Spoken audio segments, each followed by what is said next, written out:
Savitri silks చేనేత వస్త్రాల అద్భుత ప్రపంచం. సంప్రదాయం స్టైల్ ఒకే చోట. ఎవరికి చెప్పనని మీరు ఒట్టేస్తే ఒక సీక్రెట్ చెప్తాను. చెప్పండి. నేనే Dawood ఇబ్రాహింని.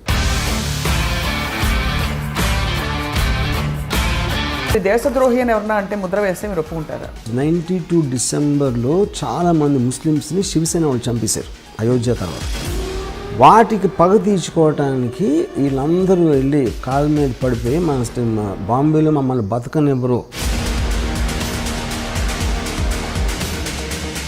I'm not telling first of all justifying that Dawood Ibrahim is good for the country or bad for the country. జరిగిన చూపెడతాను. తర్వాత ఆయనకు వారసులు ఉన్నారా? ఒకటి his daughter died because of malaria. అంత పెద్ద క్రిమినల్ కూతుర్ని ఒక దోమ వచ్చి చంపేసినారు. మీ క్రిమినల్ ఇన్ఫ్లుయెన్స్ మీ మీద ఆయిందే. మీ ఇంట్లో ఫోటో ఉంది, ఆయన పూజను చేసుకుంటారేమో అని. నా హృదయంలో ఉన్నాడు. ఒక చిన్న ఎగ్జాంపుల్ చెప్తాను. చెప్పండి. చోటా రాజాను ఒక మనిషి సౌత్య అని ఆల్మోస్ట్ తమ్ముళ్ళగా చూసుకున్నాడు. ఒక పర్టిక్యులర్ స్టేజ్లో దావుద్ ఇబ్రాహింకి చోటా రాజానికి గొడవ వచ్చినప్పుడు కలిసి చోటా రాజాని చంపడానికి ప్లాన్ చేసి ఆ ప్లాన్ ఏమో వర్కౌట్ అవ్వదు. చోటా రాజాని పారిపోయాడు. ఇదంతా దుబాయ్లో జరిగింది. అంటే వీడు ఏం చేశాడంటే బాంబే నుంచి నలుగురిని తెప్పించి నేను మొత్తం అన్ని అరేంజ్ చేస్తాను, మీరు వెళ్ళి హాలిడే లాగా వెళ్ళండి దుబాయ్, అక్కడ నా వాళ్ళు వచ్చి సౌత్యాన్ని ఎలా చంపాలో అది ఎక్స్ప్లెయిన్ చేస్తారు, మీరు కన్విన్స్ అయితే చేయండి. ఇవి సరే వెళ్ళారు దుబాయ్లో. మాల్లో బయట ఒక జిమ్, సౌత్య రోజు అక్కడికి వస్తాడు. పోర్ట్ దగ్గర కస్టమ్స్ వాళ్ళు అందరినీ ఆల్రెడీ సెట్ చేశాడు రాజన్ భాయ్. వాళ్ళు మిమ్మల్ని బోట్లో ఎక్కిస్తారు. ఆ బోట్ ఆ యాట్ ఇండియాకి వచ్చేస్తుంది. నెక్స్ట్ డే సాయంత్రం వచ్చాడు సౌత్య. కిందది టపా షూట్ చేశారు. షూట్ చేసి పరిగెత్తారు. లెఫ్ట్ టర్న్ తిరిగారు, రైట్ టర్న్ తిరిగితే వ్యాన్ లేదు అక్కడ.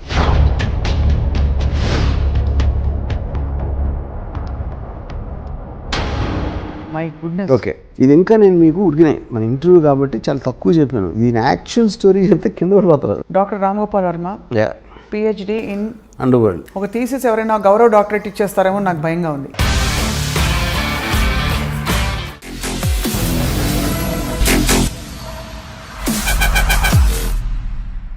Welcome to the special interview on I dream.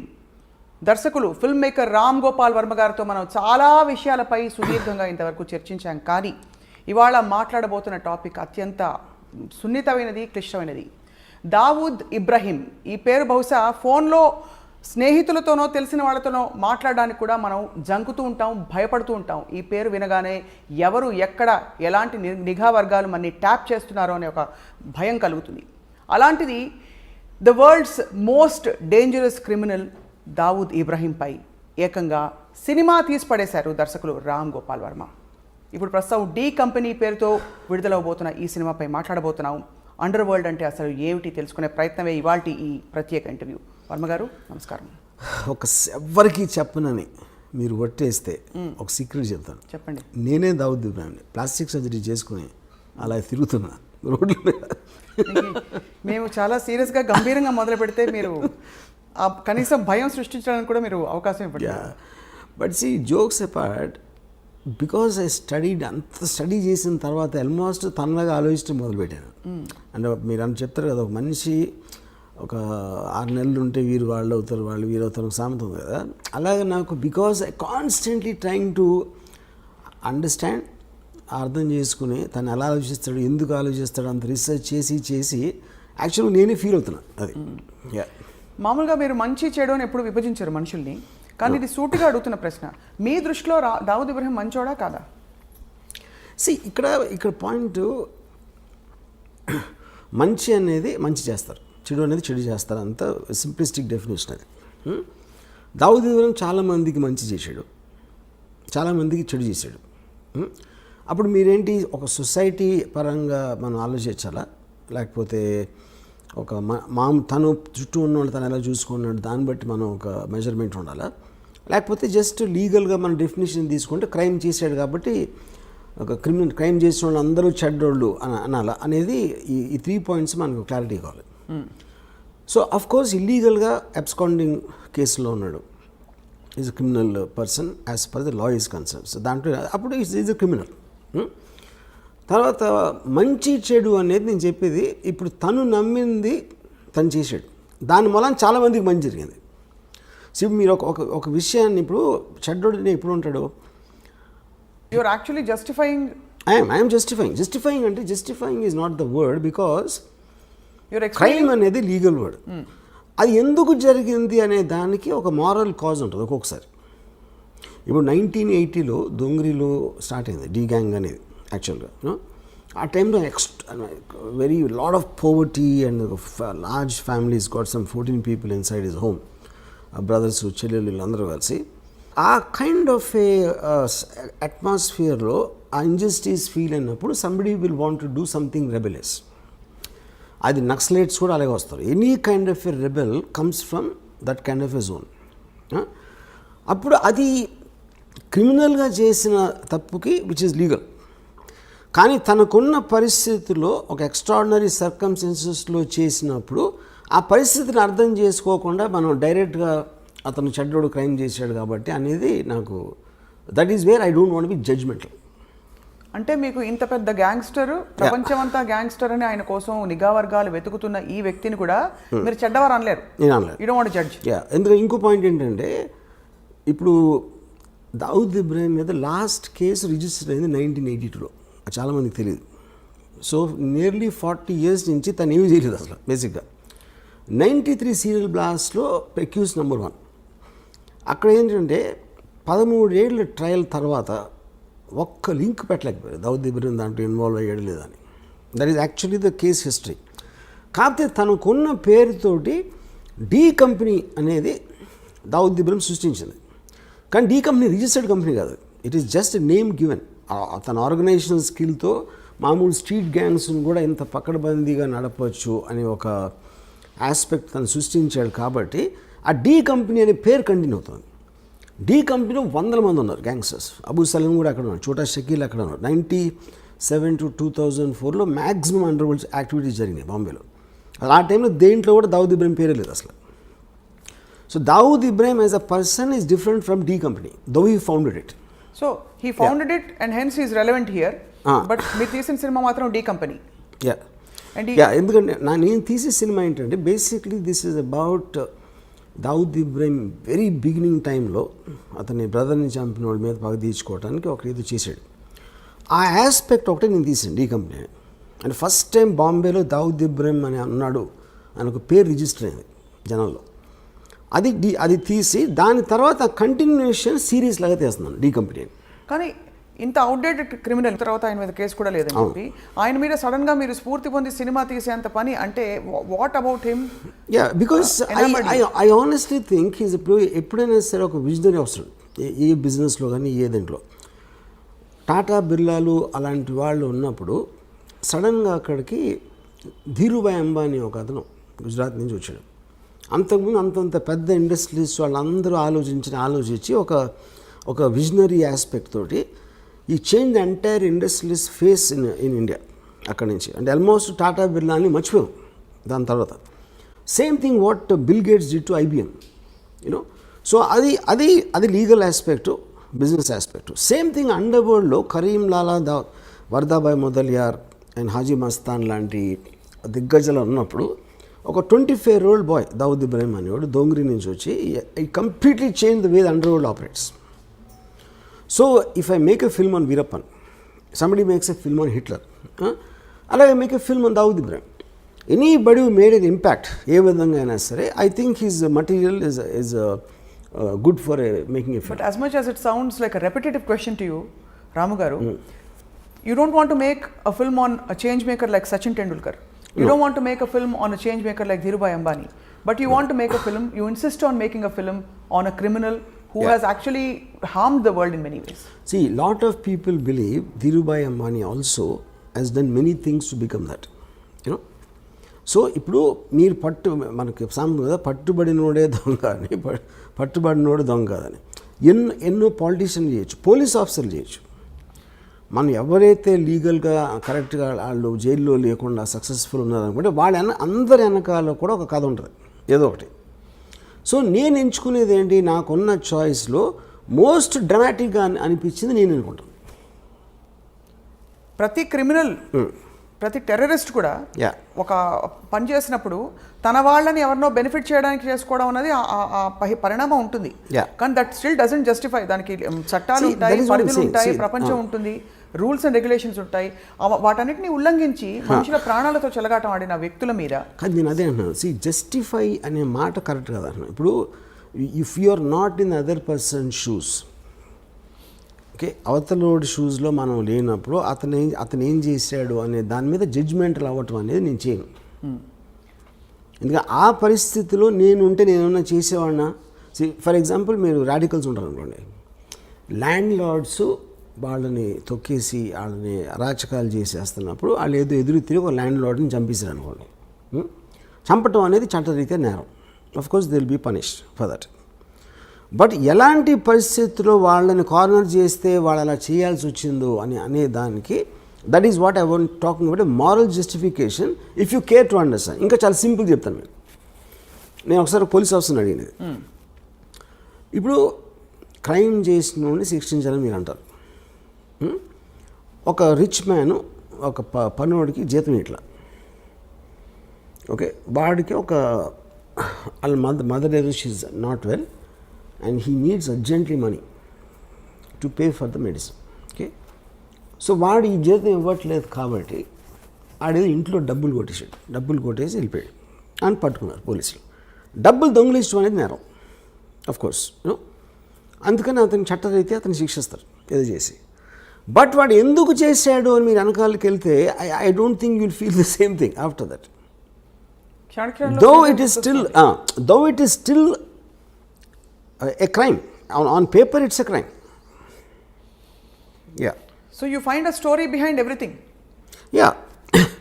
And also you see the point is, ఒక సొసైటీలో ఎన్నో రకాల మంది ఉంటారు. ఇప్పుడు ఫర్ ఎగ్జాంపుల్ పొలిటికల్ లీడర్స్ ఉంటారు, ఆయన తాట తీస్తూ ఉంటాడు, ఒకడు ఇంకోటేమో నరికేస్తూ ఉంటాడు, బొక్కలు కొడతా అని ఇంకోటి అంటాడు. They don't do anything but they actually using violent rhetoric, which is just an expression of their anger or whatever you think it is. మనిషి ఏదో కొట్టుకుంటూ ఉంటారు, అప్పుడప్పుడు దెబ్బలాడతారు, కొన్నిసార్లు మర్డర్లు కూడా జరుగుతాయి, కొన్నిసార్లు ఎవరితోనో చంపేస్తారు. All of this are a result of the compelling forces which is happening. అది డబ్బు దొంగిలించడానికి చేస్తున్నారా, మీ పేరు సంపాదించడానికి, పగ తీర్చుకోవడానికి చేస్తున్నారా, లేకపోతే ఒక పొజిషన్లో ఇంకేమీ చేయలేక చేస్తున్నారా అనేది ప్రతి దాని వెనకాల వేరే వేరే కారణాలు ఉంటాయి. ఆ కారణాలని కంప్లీట్గా అర్థం చేసుకోకుండా జస్ట్ క్రైమ్ చేశాడు కాబట్టి అతను చెడ్డోడు మంచోడు అంత సింప్లిస్టిక్గా చేయడం కరెక్ట్ కాదు. ఈ సినిమా అంటే హ్యూమన్ ఇంట్రెస్ట్ స్టోరీ అంటారు. అయితే ఈ సినిమాలో హ్యూమన్ ఇంట్రెస్ట్ యాంగిల్ ఉంటుంది. It's only human interest. Only human interest. Actually this very little action. Almost ఆ పుకార్ ఏదో వచ్చింది నిన్నో మొన్నో, స్వయంగా ఆయనే ప్రొడ్యూస్ చేయించుకున్నారు సినిమా అని చెప్పి, మీ చేత తీయించుకోవాలని చెప్పి. ఇంకెవరు అంటే అలాగే ఉంది, వింటూ ఉంటే అంత గ్లోరిఫైడ్ గా వినిపిస్తుంది. గారు, is it true that is he involved in any way? First of all Dawood Ibrahim I think must be around 65 now. తనకి ఇప్పుడు కొత్తగా వైట్ వాష్ చేసుకునే అవసరం లేదు పేరు, అది ఒక పాయింట్. రెండోది, నేను చేస్తున్నది ఏది తను చేసింది చేయలేదని చెప్పడం కానీ, తను చెయ్యింది చేశాడని చెప్పడానికి ఈ సినిమా ఉద్దేశం కాదు. ఈ film actually it is more or less. For example, he killed a person called Alamzeb 1983లో, 82-83లో. ఆలంజేబ్ అని ఒక అతన్ని మర్డర్ చేశాడు అని వినటానికి ఒకలాగా ఉంటుంది. అసలు ఆలంజేబ్ ఎవడు, వాడేం చేశాడు, ఎందుకు చంపాడు అని మీరు తెలుసుకున్నప్పుడు అది హ్యూమన్ యాంగిల్ అవుతుంది. అప్పుడు ఆ ఇద్దరు వ్యక్తులు ఎవరు, ఎలాంటి వాళ్ళు, వాళ్ళ బ్యాక్గ్రౌండ్ ఏంటి, వీళ్ళకున్న రిలేషన్షిప్ ఏంటి, అసలు వాళ్ళ మధ్యన ఏం జరిగింది, ఇవన్నీ మీరు తెలుసుకోకుండా కేవలం ఒకడు మర్డర్ చేశాడు కాబట్టి ఆడు మంచోడా చెడ్డోడా అనేది I think that is what I'm trying to fight. So ఇదంతా మీరేంటి అందరు థింకింగ్ మార్చాలనుకుంటున్నారా? ప్రధాన వెనకాల ఉంటుంది లేదా ఎంటర్టైన్మెంట్ వాల్యూ అంటారా? I want to tell the story. I just am interested in understanding human emotions. Right. Yeah. And I'm coming back to the same question, Ramu garu. ఇప్పుడు ఒక చిన్న ఎగ్జాంపుల్ చెప్తాను మీకు. మనందరూ ఎన్నది ఏంటంటే, ఒక సెకండ్ వరల్డ్లో నాజీ కాన్సన్ట్రేషన్ క్యాంప్స్లో జరిగిన ఘోరాతి ఘోరమైన థింగ్ అది ఇంతవరకు ప్రపంచంలో ఎప్పుడు జరగలేదు. వాళ్ళు తిండి పెట్టకుండా అస్థి పంజరాల్లాగా వాళ్ళు అయిపోయి వాళ్ళ గోతులు వాళ్ళే తీసుకోవాలి, వాళ్ళు చచ్చిపోవటం. ఎందుకంటే ఎక్కడ గొయ్యి తీసుడు అవ్వడు లేడు కాబట్టి వాళ్ళు రాగానే ఫస్ట్ వాళ్ళతో గొయ్యి తవ్వించి ఇంకా వాళ్ళకి వాళ్ళు చూసుకోలేని పరిస్థితికి వచ్చేసరికి అందరినీ గోతు దగ్గర నిలబెట్టి గన్తో షూట్ చేసి వాళ్ళు గోతులు పడిపోయిన తర్వాత పాతిపెట్టారు. ఇది వింటే అసలు మనకి అసలు ఎలాంటి మనుషులు ఇది చేస్తారు, చేయగలుగుతారు. ఒకటి చేశారు, కానీ వాళ్ళు మనలాంటి మనుషులే కదా, మనం ఇప్పుడు చేయగలుగుతాం, చేయలేం. దీని మీద నేను చాలా బుక్స్ చదివి ఎలా ఎందుకు జరిగింది అంటే, ఇప్పుడు వాళ్ళు ఒక పిచ్చోళ్ళు అన్నాయి ఉండాలి, లేకపోతే అలా చేసినందుకు వాళ్ళకి ఏదైనా, ఇప్పుడు ఫర్ ఎగ్జాంపుల్ పోలీసులు కొట్టారు అనుకోండి, ఆడిని టార్చర్ చేసి వాడిలోంచి ఒక నిజం తెప్పించడానికి ట్రై చేస్తారు, అదొక కారణం ఉండొచ్చు. Coming back to the concentration camps, నేను ఫైనల్గా ఏం రియలైజ్ అయ్యానంటే, ఇప్పుడు హిట్లరు టోటల్గా జూస్ అందరినీ జర్మనీలోంచి పంపించారు. అందరినీ కలెక్ట్ చేసుకుని హోల్డింగ్ ఏరియాలో పెట్టి ఒక చోట అక్కడి నుంచి ట్రాన్స్పోర్ట్ చేయాలనేది ఫస్ట్ డెసిషన్. ఓకే, ఈ డెసిషన్ ఎక్కడ బెడిసికొట్టిందంటే, ఈ పోలాండ్ తోటి వార్ స్టార్ట్ అయింది, అక్కడి నుంచి గ్రేట్ బ్రిటన్ అటాక్ చేసింది. సడన్గా మొత్తం ట్రాన్స్పోర్టేషన్ అంతా కొలాప్స్ అయిపోయి వీళ్ళని ట్రాన్స్పోర్ట్ చేసే పరిస్థితి పోయింది. పోయేసరికి ఆల్రెడీ కలెక్ట్ చేసి అందరూ వచ్చేస్తున్నారు కాబట్టి వాళ్ళకి పెట్టడానికి వార్ జరుగుతుంది. మొత్తం అందరూ సోల్జర్స్ అందరూ వార్లో బిజీగా ఉన్నారు. వీళ్ళని గార్డ్ చేయడానికి మనుషులు లేరు. అప్పుడు ఏం చేశారంటే, చాలా స్ట్రిక్ట్ పనిష్మెంట్ ఇవ్వకపోతే వాళ్ళు భయపడరు. లైన్లో నుంచోండి అంటే నుంచోట్లేదు అనుకోండి, మీరు 3-4 సార్లు చెప్తారు, కానీ ఉన్న 4-5 గార్డులు 100 మందిని చేయాలి అంటే ఎవరన్నా లైన్లో నుంచోపోతే టపాక్కని షూట్ చేసి పడేసారు. ఆ భయంతో చచ్చినట్టు లైన్లో నుంచోవాలనేది పాయింట్. రేషన్స్ లేవు, తిండి లేదు, బయట నుంచి రావట్లేదు. అందుకని ఏం చేశారంటే, ఉన్న దాంట్లో సర్దుకోవాలి కాబట్టి చిన్న బ్రెడ్ మొక్క, ఒక చిన్న సూప్ ఏదో ఇచ్చారు. ఆబ్వియస్లీ అది న్యూట్రియంట్ సరిపోదు కాబట్టి the kept on becoming thinner and thinner. తర్వాత లేబర్ వచ్చి గోతులు తవ్వటానికి వాళ్ళు లేరు కాబట్టి ముందు ట్రైన్ తెగ్గానే వాళ్ళతో ఫస్ట్ గోతి తవ్వించేసుకుని, ఎందుకంటే తర్వాత వాళ్ళకు కూడా శక్తి ఉండదు తవ్వటానికి. ఇవన్నీ ప్రిపరేషన్ చేసి ఇది చేశారు. సో ఇవన్నీ మీరు అన్నారు అనుకోండి, మీరున్నా నేనున్నా అదే చేసేవాళ్ళు. ఏది ఆ పరిస్థితికి తీసుకొచ్చింది ఎవరు? హిట్లర్. ఒక డెసిషన్. హిట్లర్ ఆ డెసిషన్ ఇలా చంపాలని చేసాడా? చేయలే. తను అనుకున్నది ఏదో వర్కౌట్ అవ్వలేదు అక్కడ. So every decision will create situations which not are necessary in your control after some time. You know, అప్పుడు నేను ఈ బుక్ మొత్తం చదివితే నాకు వాళ్ళ మీద కూడా జాలేసింది. ఇది ఎవరైతే ఇదంతా చేశారో యూనో ఆ డెసిషన్స్ తీసుకోవడానికి. అప్పుడు కేట్ విన్స్లెట్ది రీడర్ అనే ఒక టెరిఫిక్ సినిమా వచ్చింది.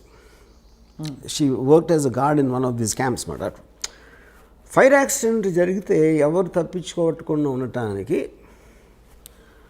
తను తీల ఏది మన అదే ప్రిజనర్స్ తప్పించుకోకుండా చెయ్యాలని అమ్మాయిది జాబ్ అక్కడ. ఎప్పుడైతే గేట్లు తీయలేదో వాళ్ళు చచ్చిపోయారు. దాని మీద కోర్ట్ ట్రయల్ జరిగినప్పుడు వాట్ వర్ యూ డూయింగ్ అంటే, I was doing my job అంది. నాకు నా గవర్నమెంట్ ఇచ్చిన జాబు ఎట్టి పరిస్థితుల్లోనూ వీళ్ళని తప్పించుకోవడానికి వీల్లేదు. అప్పుడు ఇలాంటి పరిస్థితి వచ్చినప్పుడు ఆ డెసిషన్ సొంతంగా తీసుకోలేరా అనేది పాయింట్ అక్కడ.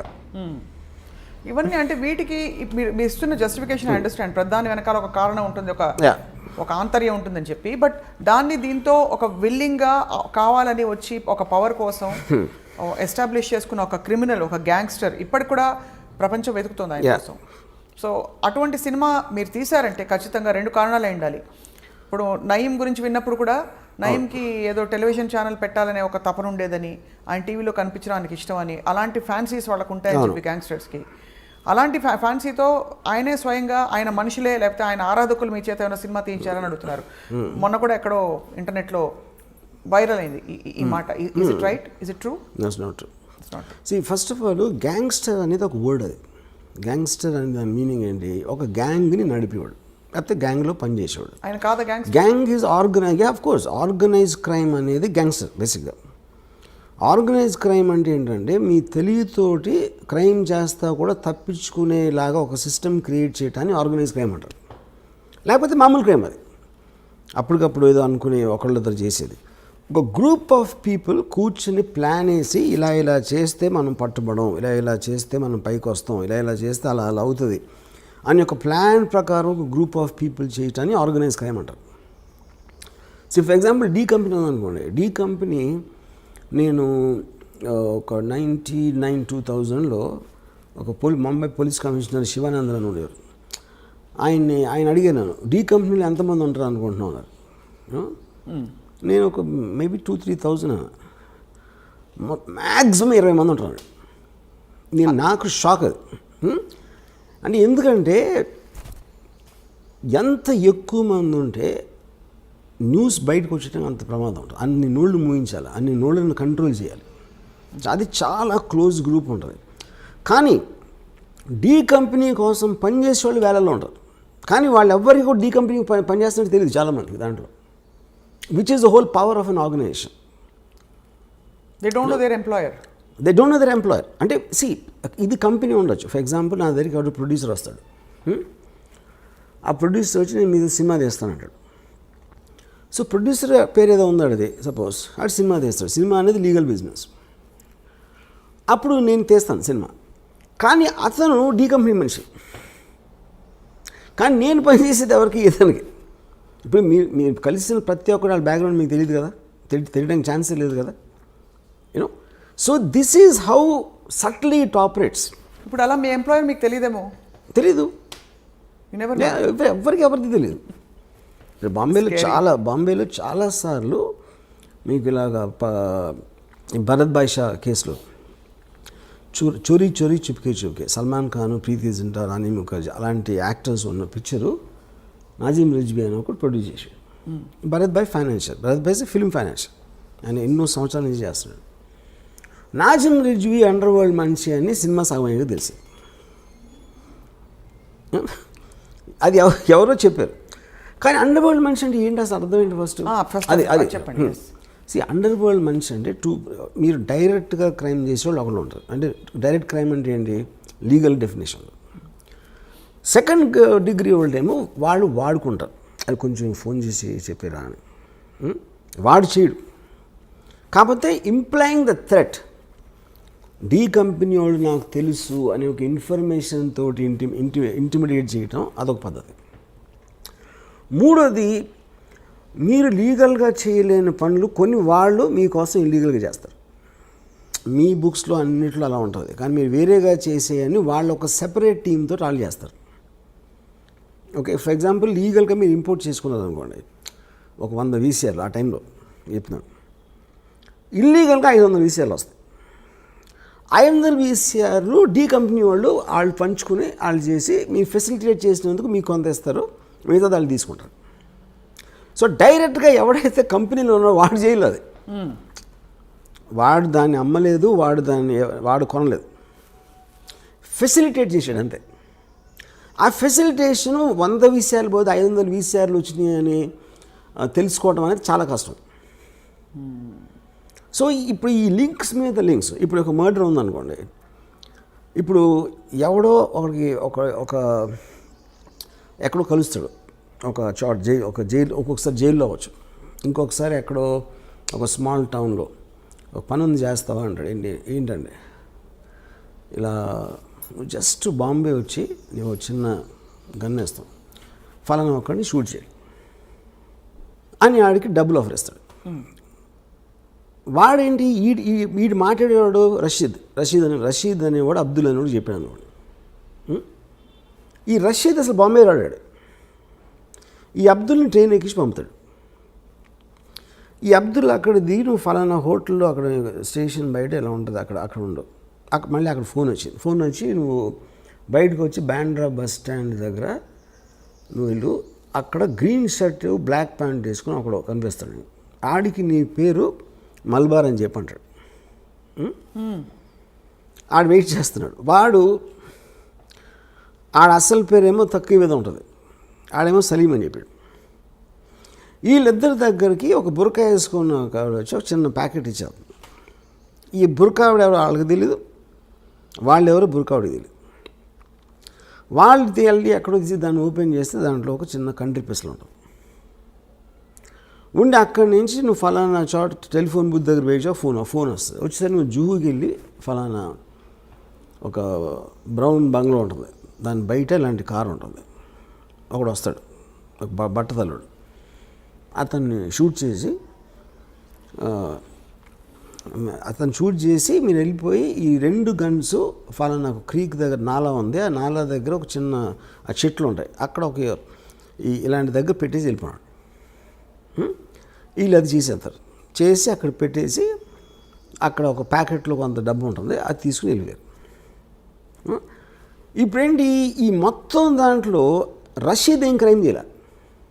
వీడు ఫస్ట్ ఎవడైతే అబ్దుల్కి చెప్పాడో వాడు క్రైమ్ చేయలేదు, అసలు వాడు ఇక్కడికి రాలేదాడు. ఓకే, అబ్దుల్ వచ్చాడు. అబ్దుల్ వచ్చి ఎవడైతే సలీం అని కలిసాడో, సలీం ఆడి పేరు కాదు, సలీంగా వీడు అసలు పేరు తెలియదు. ఎవరైతే గన్ను తీసుకొచ్చి ఇచ్చిందో ఆవిడికి ఆళ్ళు తెలియదు, వీళ్ళు తెలియదు. సో ఇప్పుడు పోలీసులు ఇన్వెస్టిగేషన్ చేయడం మొదలుపెట్టి అసలు ఎవరిని పట్టుకుని ఎక్కడికి లింక్ వెళ్ళాలని, కానీ పేపర్లో ఏమొస్తుంది, డి కంపెనీ హ్యాస్ కిల్డ్. వీళ్ళందరూ డి కంపెనీ అయితే, కానీ ఎవరికి తెలీదు వాళ్ళు డి కంపెనీ వాళ్ళని. అదే నేను చెప్పేది. ఇప్పుడు ఆ బుర్రకాయ వేసుకున్న ఆవిడకి ఏం చెప్పారు, ఈ ప్యాకెట్ను వాళ్ళకి ఇచ్చి ఏం చెప్పారు ఎవరో. ఇది కనిపించిన ఆరో సింహం ఇది మీరు చెప్తున్న ఈ డి కంపెనీ ఎవరికి తెలియట్లేదు. అదే చెప్పేది. అందుకనే ఇప్పుడు శివనందన్ ఏం చెప్పారు, most of the people don't know they're working for D company. అది ఎప్పుడు తెలుస్తుంది అంటే వీళ్ళందరికీ ఇద్దరు ఎవరైతే షూట్ చేశారో వాళ్ళిద్దరికీ పేపర్లో చదివాక తెలుస్తుంది వాళ్ళు డి కంపెనీ కోసం చేశారని. సో అప్పుడు ఏమంటాడు, పట్టుబడ్డాడు అనుకోండి, నేను డి కంపెనీ అంటాడు ఆ పేపర్లో చదివాక. కానీ డి కంపెనీ అని చెప్పినా సరే వాడి నుంచి అసలు ఆడికి ఎవడైతే చంపాడో వాడికి లింక్ లేదు. ఫస్ట్ ఆడిద్దరికి బ్యాక్గ్రౌండే లేదు. ఈ గన్ ఎక్కడ దొరికింది, ఎవరో బుర్కాలు ఇచ్చారు, ఆ బుర్కాని ఇంపాసిబుల్ ట్రేస్ చేయడం. అసలు ఇది ఎక్కడికి ఎందుకు వచ్చాడు, రషీద్ ఆడు ఏమీ చేయలేదు కానీ. సో మీ ఇన్ని లింకులు చైన్లో పెట్టి మధ్యలో ఒక లింక్ తీస్తాను. ఎప్పుడైనా ఇన్వెస్టిగేషన్ కొంచెం కాంప్లికేట్ అయిందంటే ఒక లింక్ తీసేస్తారు. ఫర్ ఎగ్జాంపుల్ రషీద్ ఉన్నాడు అనుకోండి, రషీద్ని ట్రాక్ చేయొచ్చు అని అనుకుంటే రషీద్ని అక్కడి నుంచి తప్పించేస్తారు. So this is what is called organized crime. కానీ ఈ మొత్తం దీంట్లో మీకు మెయిన్ బాసెస్ ఎవరైతే ఉన్నారో దుబాయ్లో కానీ ఎక్కడైనా వాళ్ళ పేరు అసలు ఉండదు అక్కడ. వాళ్ళు దుబాయ్లోనే ఉన్నారు. వాళ్ళు దుబాయ్లో ఉండొచ్చు, కరాచీలో ఉండొచ్చు, కెనియాలో ఉండొచ్చు, వేరే కంట్రీస్లో ఉంటారు, నాట్ ఎట్ వన్ ప్లేస్. కానీ పాయింట్ ఏంటి, వాళ్ళని దీంట్లో బుక్ చేయడం అనేది ఇంపాసిబుల్ అసలు మీకు తెలిసినా కూడా. కానీ వాళ్ళ పేరు తెలియని ఎందుకు అనుకుంటారు, వాళ్ళకి బ్రాండ్ కావాలి.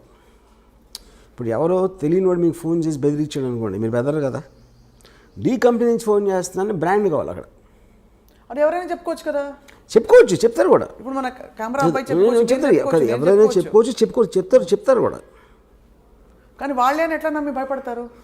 ఇప్పుడు ఇంకా ఛాన్స్ తీసుకోవాలంతే. ఇప్పుడు నేను అదే 100% చాలాసార్లు ఈ పెద్ద పేర్లు ఉన్న ఈ పరిటాల రవి కానీ ఫర్ ఎగ్జాంపుల్ ఫ్యాక్షన్ లీడర్స్ వాళ్ళ పేర్ల మీద వేరే వాళ్ళు చాలామంది చేస్తారు అది. సో ఇదంతా ఎక్కడ సేకరించారు వర్మ గారు మీరు ఈ ఇన్ఫర్మేషన్? మీరు డి కంపెనీ మనుషులతో మాట్లాడారా? I spoke to somebody. నాకు ఒక అప్పా చాచా అని ఒక 79 మనిషిని కలిసాను ఒక 2 years back. He is actually member of the D gang.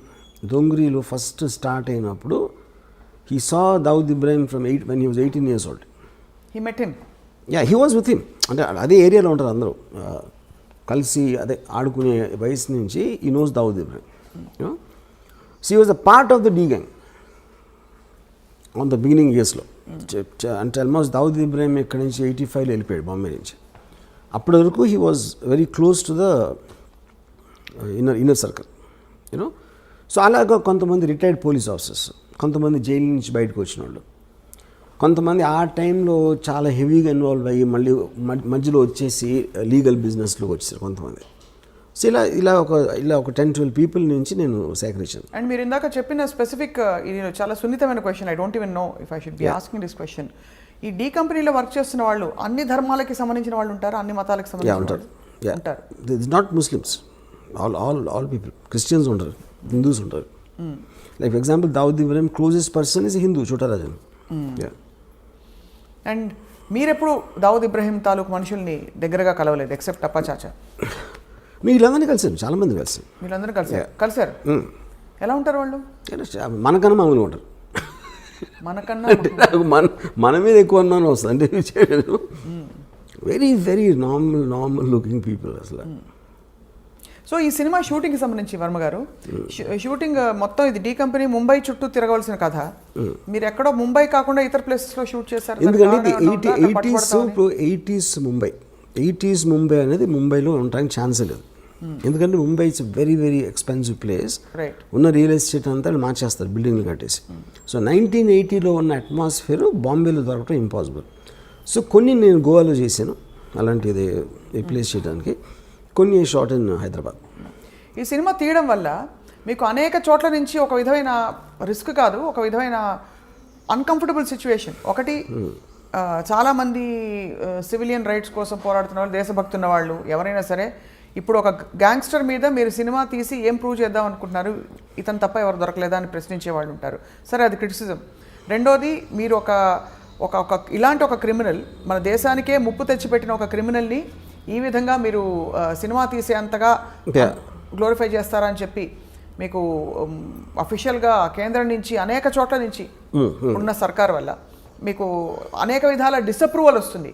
తెలిసి కూడా ఈ సినిమా తీయాలి, దీన్ని వెబ్ సిరీస్గా కూడా తీయాలని చెప్పి అనుకోవడంలో ఆంతర్యం ఏంటంటే, ఇప్పుడు పాయింట్ ఏంటంటే క్రైమ్ అనేది it's a fascinating thing for everybody. ఎందుకంటే మీరు పొద్దున్న టీవీలో న్యూస్ చూసినా సరే, పేపర్ చదివినా సరే, మ్యాక్సిమం 80% క్రైమ్ న్యూస్ కవర్ చేస్తారు.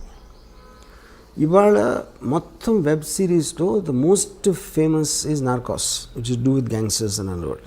ఓకే, సో ఇన్హెరెంట్గా మనకున్న బోరింగ్ లైఫ్స్ నుంచి we are always attracted to study and understand or relish such people. So the attraction towards violent people, including Mahabharatam. See, Mahabharatam also, they're not gods, no, they're power politics and they use lot of violence and gundais. God, but Krishna ఏం చేశాడు? He was facilitating the war. అది మనుషులకు మంచి చేయడానికి ఏం చేయలేదు కదా కృష్ణుడు అక్కడ. మహాభారతం కాన్సెప్ట్ అని చెప్పి ధర్మ సంస్థాపనార్థాయ సంభవామి యుగే యుగే.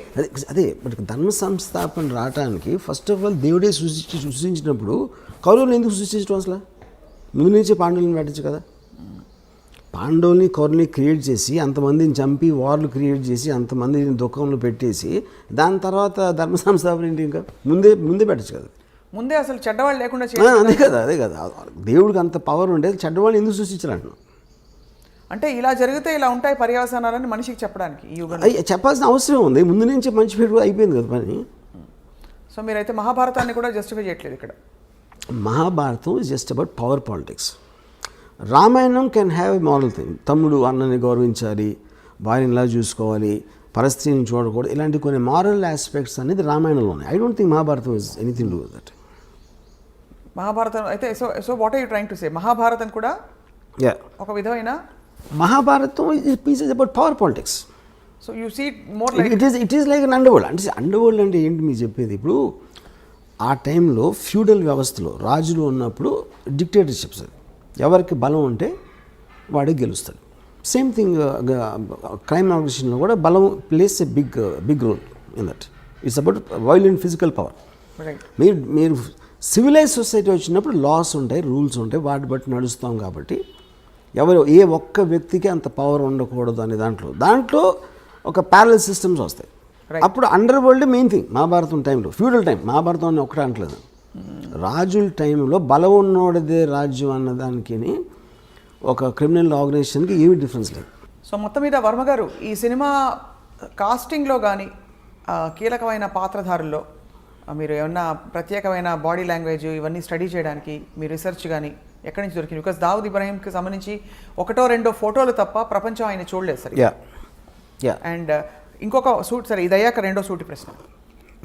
సో మీరు ఎక్కడి నుంచి చేశారు ఈ రీసెర్చ్ అంతా కూడా to make people believe that this is perhaps what Dawood Ibrahim look like? See anybody, ఒక మనిషి ఫర్ ఎగ్జాంపుల్ నేను when I did on Veerappan, you know నేను సినిమా తీసే టైంకి వీరప్పన్ పోయి ఆల్రెడీ 10 ఏళ్ళు అయిపోయాయి ఆర్ మోర్. సో ఏది మీరు చేసినా in the research most authentic sources మీకు సాధ్యమైనంత వరకు. ఇప్పుడు నిజం అనేది బిలీవబుల్గా ఉండాలి. నిజం అనేది ఎవరికి తెలియదు ఎప్పటికీ, ఎందుకంటే మీరు ఆ టైంలో మీరు లేరు, అది చేసినప్పుడు మీరు లేరు. అలాంటప్పుడు మీరు రిపోర్ట్ చేసిన, ఒక కథ రాసిన, ఒక కాలం రాసిన, సినిమా తీసిన, the way your piecing it together it should sound truthful, you know. So ఇప్పుడు నేను సపోజ్ 5 అడిగినాను అనుకోండి దావుద్ ఇబ్రాహీం గురించి, 5 వర్షన్స్ చెప్తున్నారు. అతను ఎలాంటి అతను ఒక 3 చెప్పండి మాకు. అంటే ఒకడేమో అసలు నాకు అది చాలా పిరికోడు అండి, మీడియా చేసింది, అసలు అడిగి ఏమీ లేదు అని చెప్పాడు ఒకడు. ఇంకోడు అంత తెలివైనడు అసలు ప్రపంచంలో ఉన్నాడు అని చెప్పాడు ఒకడు. ఇంకోడేమో అసలు తన చేతికి మట్టి అవ్వకుండా చేస్తాడు, అసలు చాలా పెద్ద మ్యానిపులేటర్ అని చెప్పాడు. ఇంకోడెవడో అసలు అంత దావుద్ ఇబ్రహీం పేరు మీద చేశారని వేరే వేరే వాళ్ళు, అతని ఏదో అమాయకుడు అని చెప్పాడు. ఇంకోడేమో అసలు అంతకన్నా డేంజరస్ మనిషి అసలు ప్రపంచంలో అని చెప్పాడు. సో ఈ 5 వేరే వేరే పాయింట్స్. నా పాయింట్ ఏంటంటే అతను ఈ 5 కాకపోవచ్చు, 5 కూడా అవ్వచ్చు. ఏది డిపెండింగ్ ఆన్ ద టైం, ఎవరు ఏ పరిస్థితుల్లో కలిశారు, ఎప్పుడు కలిశారు అన్న దాని మీద మనకి మనుషుల మీద ఇంప్రెషన్స్ ఫామ్ అవుతాయి. అవును, యా కరెక్ట్. మీరు క్యారెక్టరైజేషన్ ఇస్తున్నప్పుడు ఎవరేం చెప్పినా కూడా దావుద్ ఇబ్రహీం గొంతు సన్నగా ఉందనుకోండి, క్యా బేటా కైసా హే అని ఉందనుకోండి. ఒక పెద్ద గ్యాంగ్స్టర్ని మీరు అలా చూపించలేరు, గంభీరంగా చూపించాలి. ఒకలాంటి ఒక లుక్, ఒక విధమైన ఏం చెప్పాలి, ఒక హీరోయిక్కి కల్పించక తప్పదు. ఎందుకంటే మనకు తెలిసిన దావుద్ ఇబ్రహీం ఆయన చాలా గ్లామరస్, పార్టీ లవింగ్ పర్సన్ అని రకరకాల విషయాలు తెలుస్తుంటాయి. సో ఇవన్నీ ఎలా మీరు సమకూర్చారని అది సిద్ధం చేయి. అప్పుడు మీరు మాట్లాడుతున్నప్పుడు ఎవరితో అయితే మీరు మాట్లాడుతున్నారో వాళ్ళు చెప్పే డీటెయిల్స్ కొన్ని ఉంటాయి. ఆ డీటెయిల్స్ ఎవరు మామూలు వాళ్ళు ఎవరు చెప్పలేరు డైరెక్ట్గా. ఉదాహరణకి నేను ఈ అప్పా చాచాని, ఈ సాబిర్ని చంపేసినప్పుడు ఫాదర్ ఎట్లా రియాక్ట్ అయ్యాను. ఫాదర్ హెడ్ కానిస్టేబుల్, చుప్చాప్ కొని బయటికి ఆయన జస్ట్ రూమ్లో మూల కూర్చుని ఉండిపోయాలి. ఎందుకంటే దొంగరి ఏరియాలో జరుగుతూనే ఉంటాయి దాన్ని. ఇప్పుడు రూమ్లో మూల కూర్చుంటాం అనే డీటెయిల్ నాకు చాలా ఇంట్రెస్టింగ్ అనిపించింది. సెంటర్లో రూమ్ మధ్యలో కూర్చుంటానికి, మూల కూర్చోటానికి ఏదో ఒక తేడా ఉంది అక్కడ. యూనో అంటే ఆల్మోస్ట్ ఎవరి దారిలోకి రాకుండా ఆయన ఒక్కరే కూర్చుని. ఓకే, సో ఆ పాయింట్ ఏంటంటే అప్పుడు చెప్పే విధానంలో ఇలాంటి డీటెయిల్స్ తోటి మనకి ఒక ఇది వస్తుంది. యూనో ఇప్పుడు వీరప్పన్ గురించి నాకు ఒక పోలీస్ ఆఫీసరు ముద్దుమలై ఫారెస్ట్లో ఎప్పుడు కలిసినప్పుడు చెప్పాడు, సరే వీరప్పను పులి మీద తిరుగుతూ ఉంటాడని చెప్పాడు. ఆ మాట చెప్పగానే మనకు ఫస్ట్ పోతుంది. ఎవరు అతను అక్కడ లోకల్ మనిషి, పోలీస్ ఇన్స్పెక్టరు, అయినా కూడా వీరప్పన్ పులి మీద తిరుగుతాడంటే అది ఒకవేళ నిజంగా తిరిగినా మనం నమ్మం. సో నిజం అనేది నమ్మబుల్గా ఉండాలి, అంతేగాని అది నిజం అని కాదు బేసిక్గా. దాని తర్వాత మీరు డాట్స్ కనెక్ట్ చేస్తారు. డాట్స్ కనెక్ట్ చేయటువంటి మీనింగ్ ఏంటంటే అంతకుముందు ఎప్పుడూ చెయ్యని వాడు సడన్గా ఇది ఎలా చేశాడు, దీనికి దానికి మధ్య ఏం జరిగింది అని ఒక వర్షన్ ఉండొచ్చు, ఏం జరిగి ఉంటుందని మీ ఇమాజినేషన్ ఉంటుంది. ఆ ఇమాజినేషన్ మీరు అవతల వాళ్ళకి చెప్పినప్పుడు అవునేమో అని ఆడు అంటాడు ఒకసారి. ఎందుకంటే ఇప్పుడు నేను ఉన్నాను అనుకోండి, కొంతమంది నన్ను జీనియస్ అంటారు, కొంతమంది ఏమో పెచ్చోడు అంటారు, కొంతమంది అసలు ఏంటి ఏం మాడతాడు ఆడే వాగుతాడు ఏదో అంటారు. But the point is like ఇందాక నేను చెప్పినట్టు మనలో ప్రతి ఒక్కరికి అలా వేరే వేరే వర్షన్స్ ఉంటాయి. Right. So finally we will decide to believe one version and that will be your film is that will be the truth. Yeah. But ఇతర విషయాలు దావుద్ ఇబ్రహీం వ్యక్తిగత జీవితం గురించి మీరు వీరప్పన్కి ప్రేమ కథ పెట్టారు. ఇప్పుడు ఈ సినిమాలో కూడా అలాంటి ప్రేమాయణాలు with his family. Because Dawood is a very woman man and he had affairs with a lot of women and he had affairs. ఎక్కడో మధ్యలో రకరకాల పుకార్లు వచ్చేవి. బాలీవుడ్లో కూడా ఆయనకి చాలా రిలేషన్షిప్స్, అఫైర్స్ ఉన్నాయి. పుకార్లు ఏం కాదు, ఉన్నాయి. He actually was living with Mandakini, married Mandakini for nearly 10 years. Yeah. What was the last time we heard of Dawood Ibrahim in అంటే ఆయన జాడలు కానీ? We are hearing it now, right now. Yes. Because of the Sachin Vajay connection. Yes. So మరి ఈ టైంలో ఇంత సున్నితమైన ఈ విషయం మీద మీరు సినిమా తీస్తే మిమ్మల్ని దేశద్రోహి అని ఎవరన్నా అంటే ముద్ర వేస్తే మీరు ఒప్పుకుంటారా? అదే ఇప్పుడు ఫస్ట్ ఆఫ్ ఆల్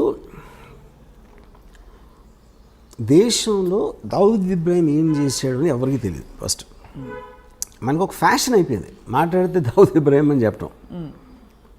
మీరు చెప్తే నమ్మరు, Dawood Ibrahim most wanted criminal in India for last 30-40 years. Okay, actual ఉన్న కేసులు రెండే. What are the 2 cases? ఒకటేమో సమద్ ఖాన్ అని ఒక మర్డర్ జరిగింది.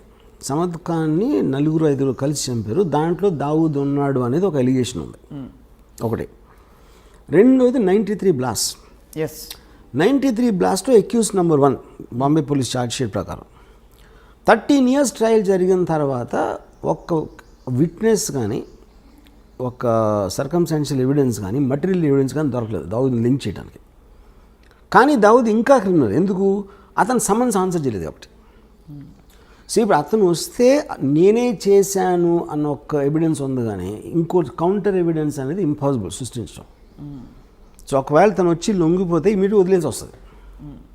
ఓకే, వాళ్ళు ఏదో డీలే చేస్తారు ఇలాంటివన్నీ చేసి, బట్ తను రావాల్సిన అవసరం లేదు. సో బేసిక్గా మనం ఎంతసేపు తాగుదాం పెద్ద క్రిమినల్ ఏం చేసిండే ఎవరికి తెలియదు. కానీ ఏ క్రైమ్స్లో ఆయన actually involved other than all this? నాకు పర్సనల్గా నా రీడింగ్ ఏంటంటే is a highly intelligent guy and he use crime in the beginning days to become legitimately successful. So తను దుబాయ్ షిఫ్ట్ అయిపోయిన తర్వాత ఈ కసినోస్ లేకపోతే హోటల్స్ ఇలాంటివన్నీ లీగల్ బిజినెస్ స్టార్ట్ చేసి he was living very posh cars and big bungalows and sheikh తోటి lunch చేసాడు, Dubai Sheikh తోటి. యూనో ఆ స్టేజ్కి వెళ్ళిన తర్వాత అసలు క్రైమ్ చేసిన అవసరం లేదు. ఎవరైనా క్రైమ్ ఎందుకు చేస్తారు? There has to be some reason for to do that. Already తన సక్సెస్ 1986లో వచ్చిన తర్వాత why would you be indulging in it? అలా చూస్తే అంటే పవర్కి అంత ఉంటుందా? అంత ఉండదు. కానీ అదే కానీ కానీ దాని తర్వాత if is legally making hundreds and thousands of crores, why would you do this cheap things like 50 lakhs? అంటే కిక్ కాదా? Is it not I mean that kind of getting that kind of power ని అవసరానికి వాడుకోవడం కూడా తప్పే. But what is ఇప్పుడు two different things. 93 before people use to take pride boy को जानता हूँ, బాయ్ ने डिनर भी बुलाया. ఈ పెద్ద వాళ్ళందరూ actually they use to flaunt their connections. Because అప్పుడు అండర్ వరల్డ్ ఏంటంటే it was more like a ఒక ఫ్లాంబాయింట్ థింగ్. గొడవైన ఇంటర్నల్ గ్యాంగ్ వార్ఫేర్ అలా ఉండేది, కానీ జనాలు బయట మీదకి వచ్చారు కదా. ఇప్పుడు 93లో టెర్రరిస్ట్ యాంగిల్ జరిగింది. ఐఎస్ఐ మౌలానా 93 బ్లాస్ట్ మౌలానా టెర్రర్ యాంగిల్ అనేది అటాచ్ అయింది. That is when the perception change. కానీ ఆ పర్సెప్షన్ ఎందుకు వచ్చింది? Because the police have charge him, which they can't prove till today. Except for that we never heard of him in any case. Okay, తర్వాత ఇప్పుడు already తను అనిల్ కపూర్, సంజయ్ దత్ లాంటి పెద్ద stars తన పక్కన ఉండి దుబాయ్ షేక్ తోటి లంచ్ చేస్తున్నాడు. Why would you involve in this petty crime? దాని మూలానే మీకు ఆ పవర్ ఎక్కువ, కానీ ఎవరికో ఫోన్ చేసి 50 లక్షలు 1 కోటి రూపాయలు అని బెదిరించి చేసేది దానికన్నా అదే ఎక్కువ, ఇది ఎక్కువ. అంటే అదే స్థాయిలో 50 crores 50 lakhs 1 crore ఉంటుందని ఎందుకు అనుకోవాలి? ఇంకా పెద్ద స్థాయిలో దేశానికి అంటే చాలా తీవ్ర స్థాయిలో భద్రతకి ముప్పు కలిగించే. That is when the 93 blast happened. 93 బ్లాస్ట్లో బికాజ్ 92 డిసెంబర్లో చాలామంది ముస్లిమ్స్ని శివసేన వాళ్ళు చంపేశారు అయోధ్య తర్వాత.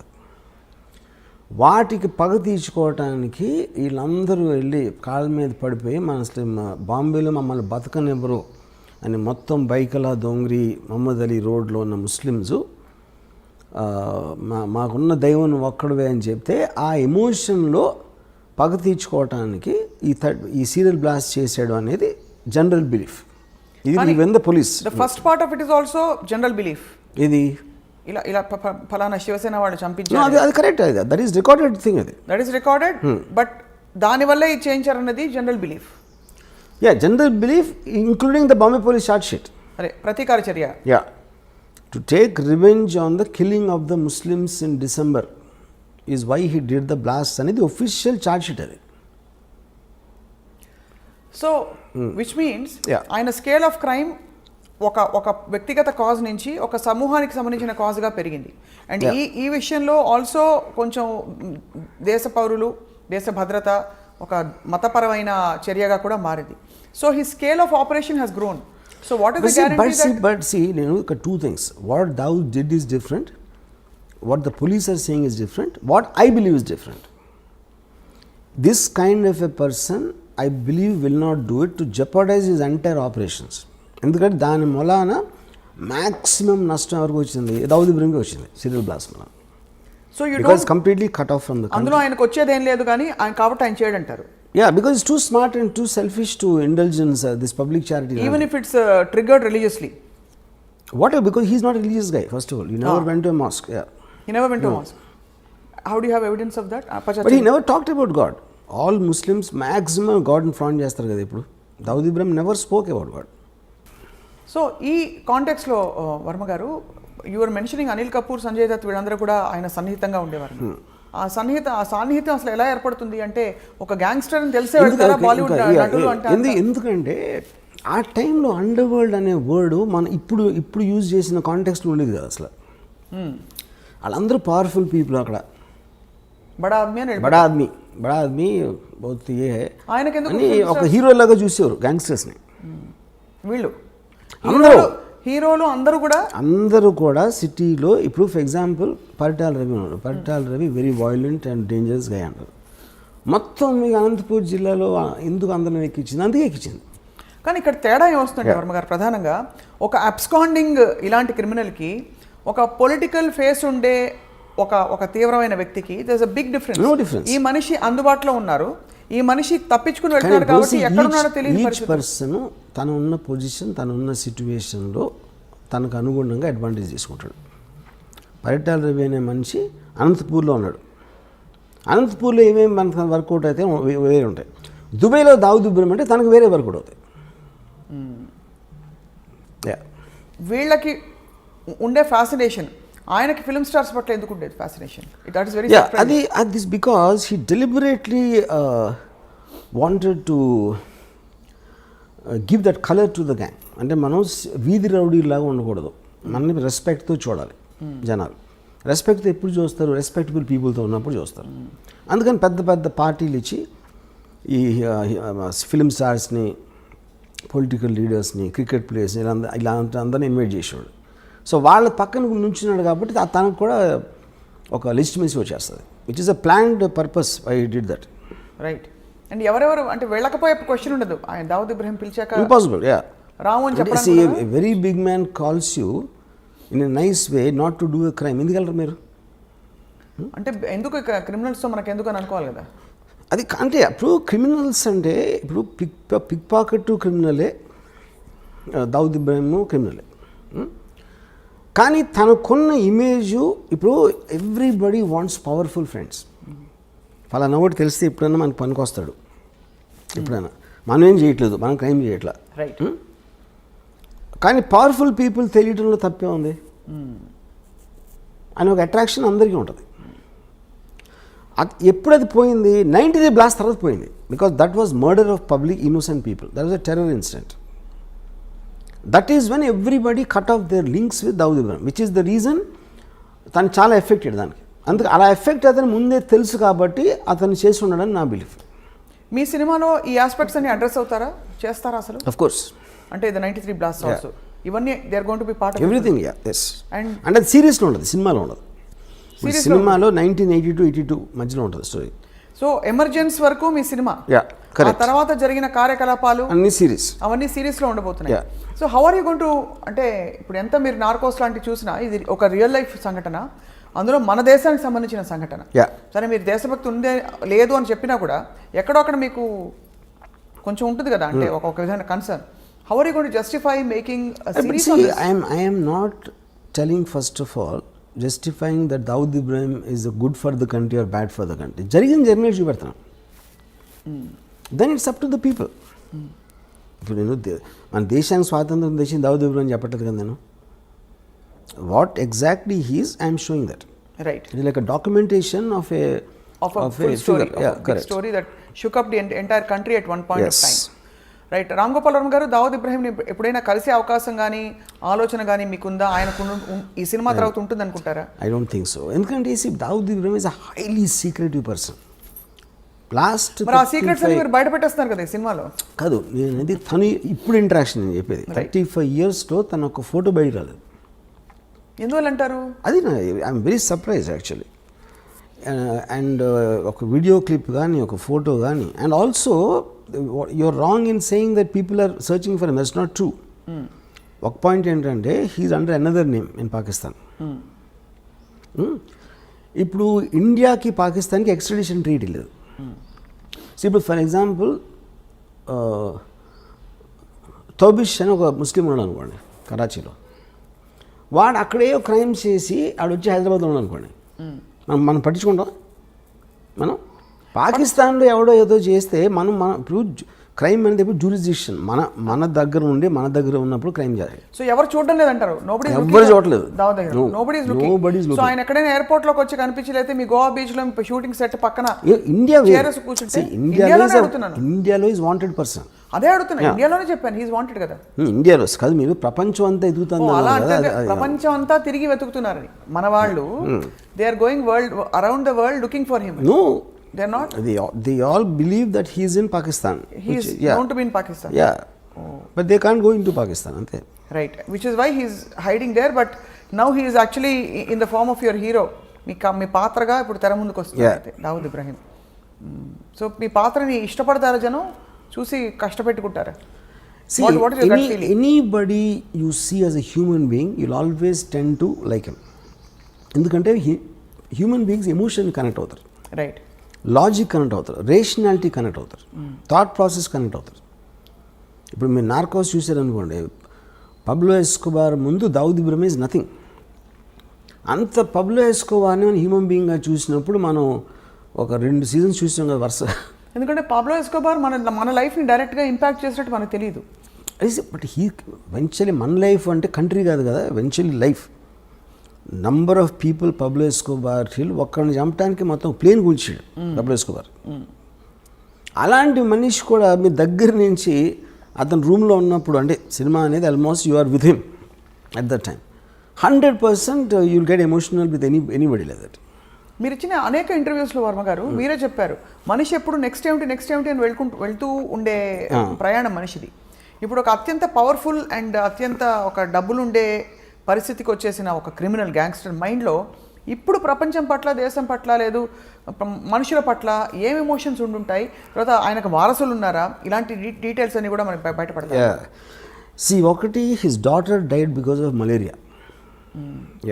అంత పెద్ద క్రిమినల్ కూతుర్ని ఒక దోమ వచ్చి చంపేసింది. ఓకే. ఇంకొక డాటరు మియాందా అనే మన క్రికెట్ ప్లేయర్ గాట్ మ్యారీడ్. ఒక సన్ ఏమో మౌలానా అయిపోయాడు. Is almost like equal Pujari లాగా. Pujari. But I think Dawood is a guy, I doubt he will have any familiar.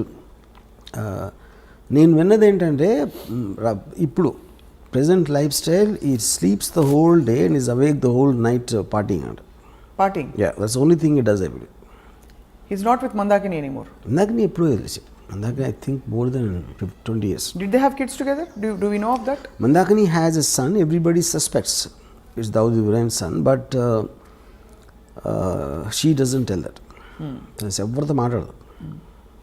చాలా ఇంట్రెస్టింగ్గా ఉంటుంది. మీరు ఎంత రీసెర్చ్ చేశారు? ఎందుకంటే వాస్తవాలు, యథార్థాలు, కల్పితాలు ఉన్నా ముందు 4 యథార్థాలు దొరికితే 10 కల్పితాలను జోడించవచ్చు. ఇక్కడ దొరకడమే కష్టం, అన్ని ఊహాగానాలే. ఈ మనిషిని ఎవరు చూడలేదు. ఇంకోటి అసలు ఇన్సైట్ కోసం ట్రై చేయరు అసలు.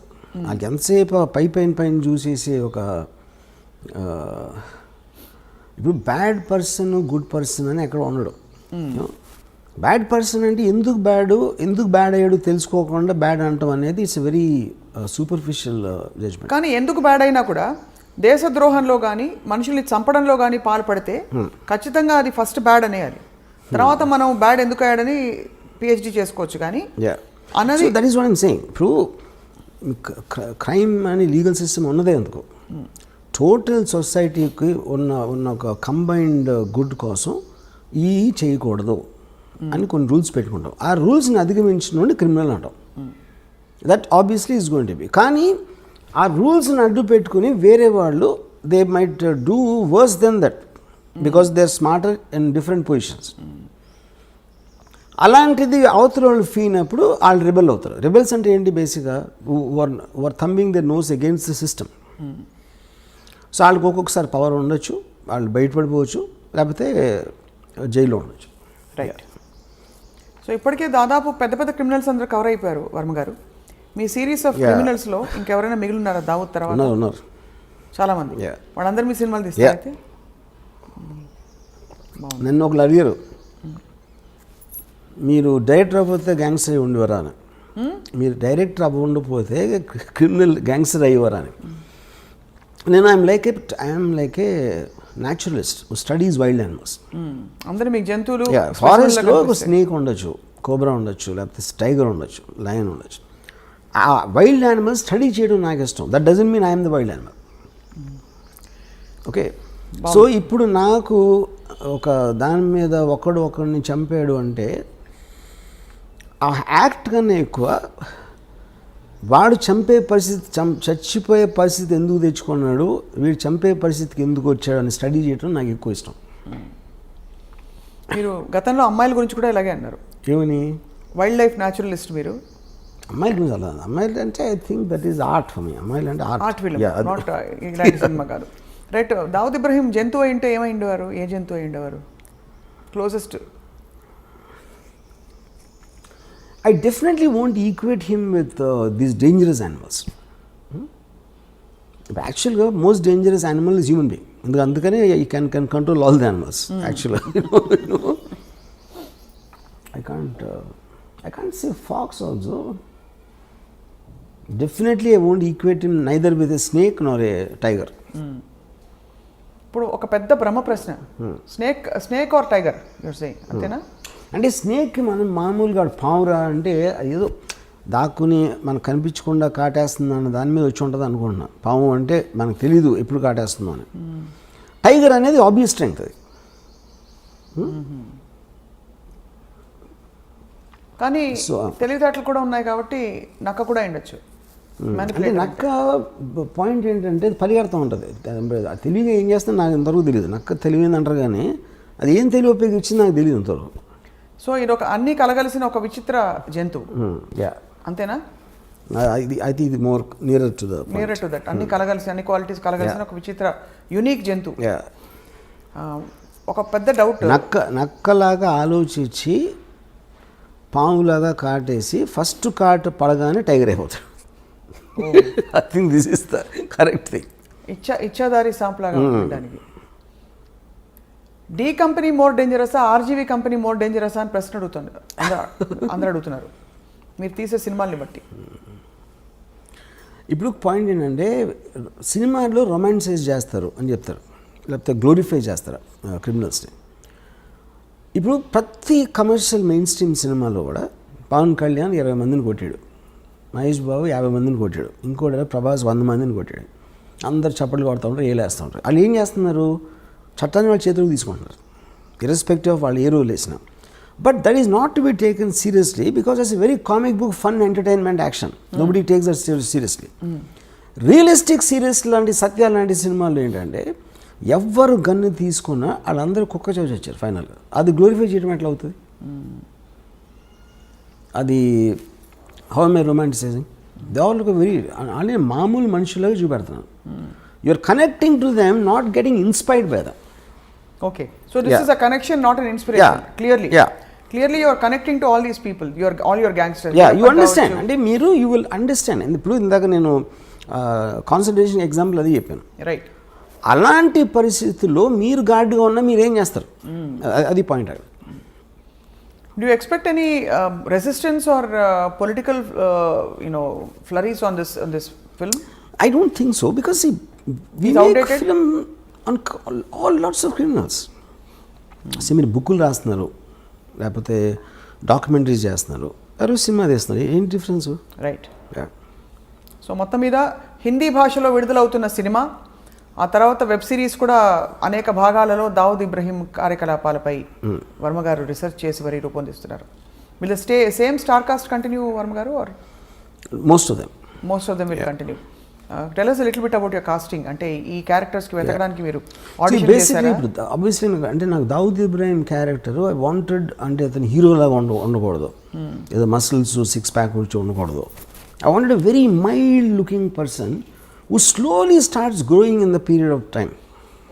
అతని మైండ్ సెట్ కానీ ఇప్పుడు ఒక అన్నచాటు తమ్ముడులాగా ఉంటాడు most of the time, you know. అప్పుడు ఇది ఆల్మోస్ట్ ఈ యొక్క కాస్టింగ్కి నేను నియర్లీ 35 to 40 పీపుల్ని ఆడిషన్ చేశాను. అండ్ తన brother character is very important సినిమాలో. సో ఆ బ్రదర్కి నాకు తనే పంపాడు, అశ్వత్, దావుద్ ఇబ్రహీం రోల్ వేస్తున్నాడు. So look for this actor అంటే భలే ఉన్నాడు. ఎవరైతే అంటే నా తమ్ముడు ఉన్నాడు. In real life also their brothers. But ఈ ఎమర్జెన్సీ సినిమాలో మరి ప్రేమాయణాలు అవి ఉండవు, అయితే ఉండొచ్చు, ఉన్నాయి కానీ very limited time. What is the focus అంటే ultimately D company the movie that is going to release దాని ద్వారా ఏం చెప్పదలుచుకున్నారు మీరు to the world? What is the one story your narrating? I think ఇప్పుడు ఫిల్మ్ అనేది ప్రైమర్లీ ఇప్పుడు నేను శివ తీసినప్పుడు ఏం చెప్పదలుచుకోవాలా, సత్య తీసినప్పుడు ఏం చెప్పదలుచుకోవాలి, ఏ సినిమా అయినా it is something story telling is to create an interesting feel to the listener. ఇదే cinema it might be it's completely fictional. ఇప్పుడు గాడ్ ఫాదర్ ఉంది, Godfather is based on Al Capone. Right. Al కపోన్ ఎవరైతే నాకు తెలియదు, God father చూసినప్పుడు ఆ సినిమాగానే చూసాం. అమెరికాలో తెలుసు అల్ కపోన్ ఎవరు. You know, so this film might be seen by generation who never heard of Dawood Ibrahim. So they look at it like a story. So ఇప్పుడు మీరు స్టార్ట్ అయినప్పటి నుంచి మీకు ఒక క్యారెక్టర్స్తో జర్నీ చేస్తున్నారు. Whatever you feel will feel అంతే. రైట్. సో వెయిట్ చేస్తున్నాం Varma garu. Let's watch how D company is going to I won't say entertain, more like enlighten viewers about అంటే ఇలాంటి ఒక మాఫియా, ఒక గ్యాంగ్స్టర్, ఒక అండర్ వరల్డ్ ఉండిందని చెప్పి. ఇప్పుడు కూడా అండర్ వరల్డ్ జాడలు ఎక్కడైనా కనిపిస్తాయి Varma garu? We don't know. ఇప్పుడు అండర్ వరల్డ్ ఏంటంటే there are things underworld dormant ఉంటుంది, లేకపోతే ఆపరేషన్. డార్మెంట్ అంటే మీరు ఏం చేయకపోతే డార్మెంట్, అది అప్పుడు లేదని చెప్పినాం ఉంది. ఇప్పుడు ఫర్ ఎగ్జాంపుల్ 97-2005లో కోట్లు అడిగారు, 5 కోట్లు 4 కోట్లు ఎక్స్ట్రాక్షన్. ఇప్పుడు 10 లక్షలు 20 లక్షలు అడుగుతారు. సో 10 లక్షలు 20 లక్షలు అడిగినప్పుడు ఏదో సెటిల్ చేసి ఒక 5-10 ఇచ్చేస్తారు. ఎందుకంటే 5-10 కోసం మళ్ళీ మనం పోలీస్ కంప్లైంట్ ఇచ్చి ఇది అది చేయాలి, ఆ తలనొప్పులు ఎందుకు రాని. అప్పుడు ఆ విషయాలు బయటికి రావు. ఆ బయటికి రానప్పుడు మనకి అండర్వరల్డ్ లేదనిపిస్తుంది. అదొక పాయింట్. రెండోది, ఎప్పుడైతే మీకు సొసైటీ అడ్వాన్స్మెంట్ పెరిగిన కొద్దీ ఆటోమేటిక్గా ఆర్గనైజ్ క్రిమినల్ సిండికేట్స్ పనిచేయవు. ఇప్పుడు 1920sలో ప్రొహిబిషన్ టైంలో వచ్చింది అమెరికాలో మాఫియా. ఆల్మోస్ట్ 1970కి అయిపోయింది. 1970 నుంచి అమెరికాలో మాఫియా అనేది లేదు అసలు. సేమ్ థింగ్ ఇండియాలో 90s తర్వాత ఇంతవరకు కొత్త గ్యాంగ్స్టర్ అనేవాడు రాలేదు. ఆవిడ 1995 ముందు వరకు వచ్చారు, కానీ 95 తర్వాత లాస్ట్ 20 yearsలో you not see anyone. But what is the reason? Police వ్యవస్థ ఇంకొంచెం పటిష్టమైన. yes, of course, 100%.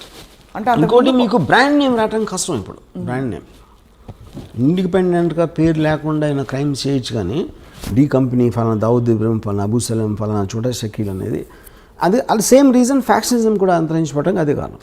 As much as it's unrelated. Yeah, నిన్న ఇక్కడ మేరీపట్నం దగ్గర జరిగిన హత్య చూసారా? నేను చూడాల. Brutal murder. 2 లాయర్లు ఒక 2 వారాల క్రితం మర్డర్ అయ్యారు. అది రోడ్డు మీద చూసారా? అవును. అంటే వన్ వండర్స్. ఇప్పుడు కూడా అదే సిమిలర్. ఒక పవర్ స్ట్రగుల్లో ఒక వ్యక్తి వచ్చి, అఫ్కోర్స్ అర్ధరాత్రి జరిగింది ఇది, ఇంకో వ్యక్తిని తలపై కటా కటా కటా కర్రేసి కొట్టేసి, అండ్ పొలిటికలీ కనెక్టెడ్ అని వినికిడి వస్తే ఇంకా అఫ్కోర్స్ ప్రాథమికంగా బయటపడుతున్న విషయాలు. బట్ జస్ట్ నాకు ఇంకోటి ఏంటంటే, ఇప్పుడు లాస్ట్ ఫ్యూ ఇయర్స్లో ఈ రోడ్ల మీద చంపడం అనేది ఎన్నో సార్లు చూసాం. టూ మెనీ అయిపోయాయి. కానీ నా ఉద్దేశం అది ఎప్పుడు జరుగుతుంది, ఇప్పుడు సెల్ ఫోన్లు మనం తెలుస్తున్నాయి మనకి అని నా ఫీలింగ్. ఇంత దారుణంగా ఎప్పుడు జరిగాయి వర్మ గారు? సెల్ ఫోన్ వీడియోస్ వలన మనకు తెలుస్తుంది. యాక్చువల్గా ప్రతి ఓడి చేతిలో వీడియో తీసేసే పరికరం ఉండటం వలన ఈ బయటకు వస్తున్నాయి.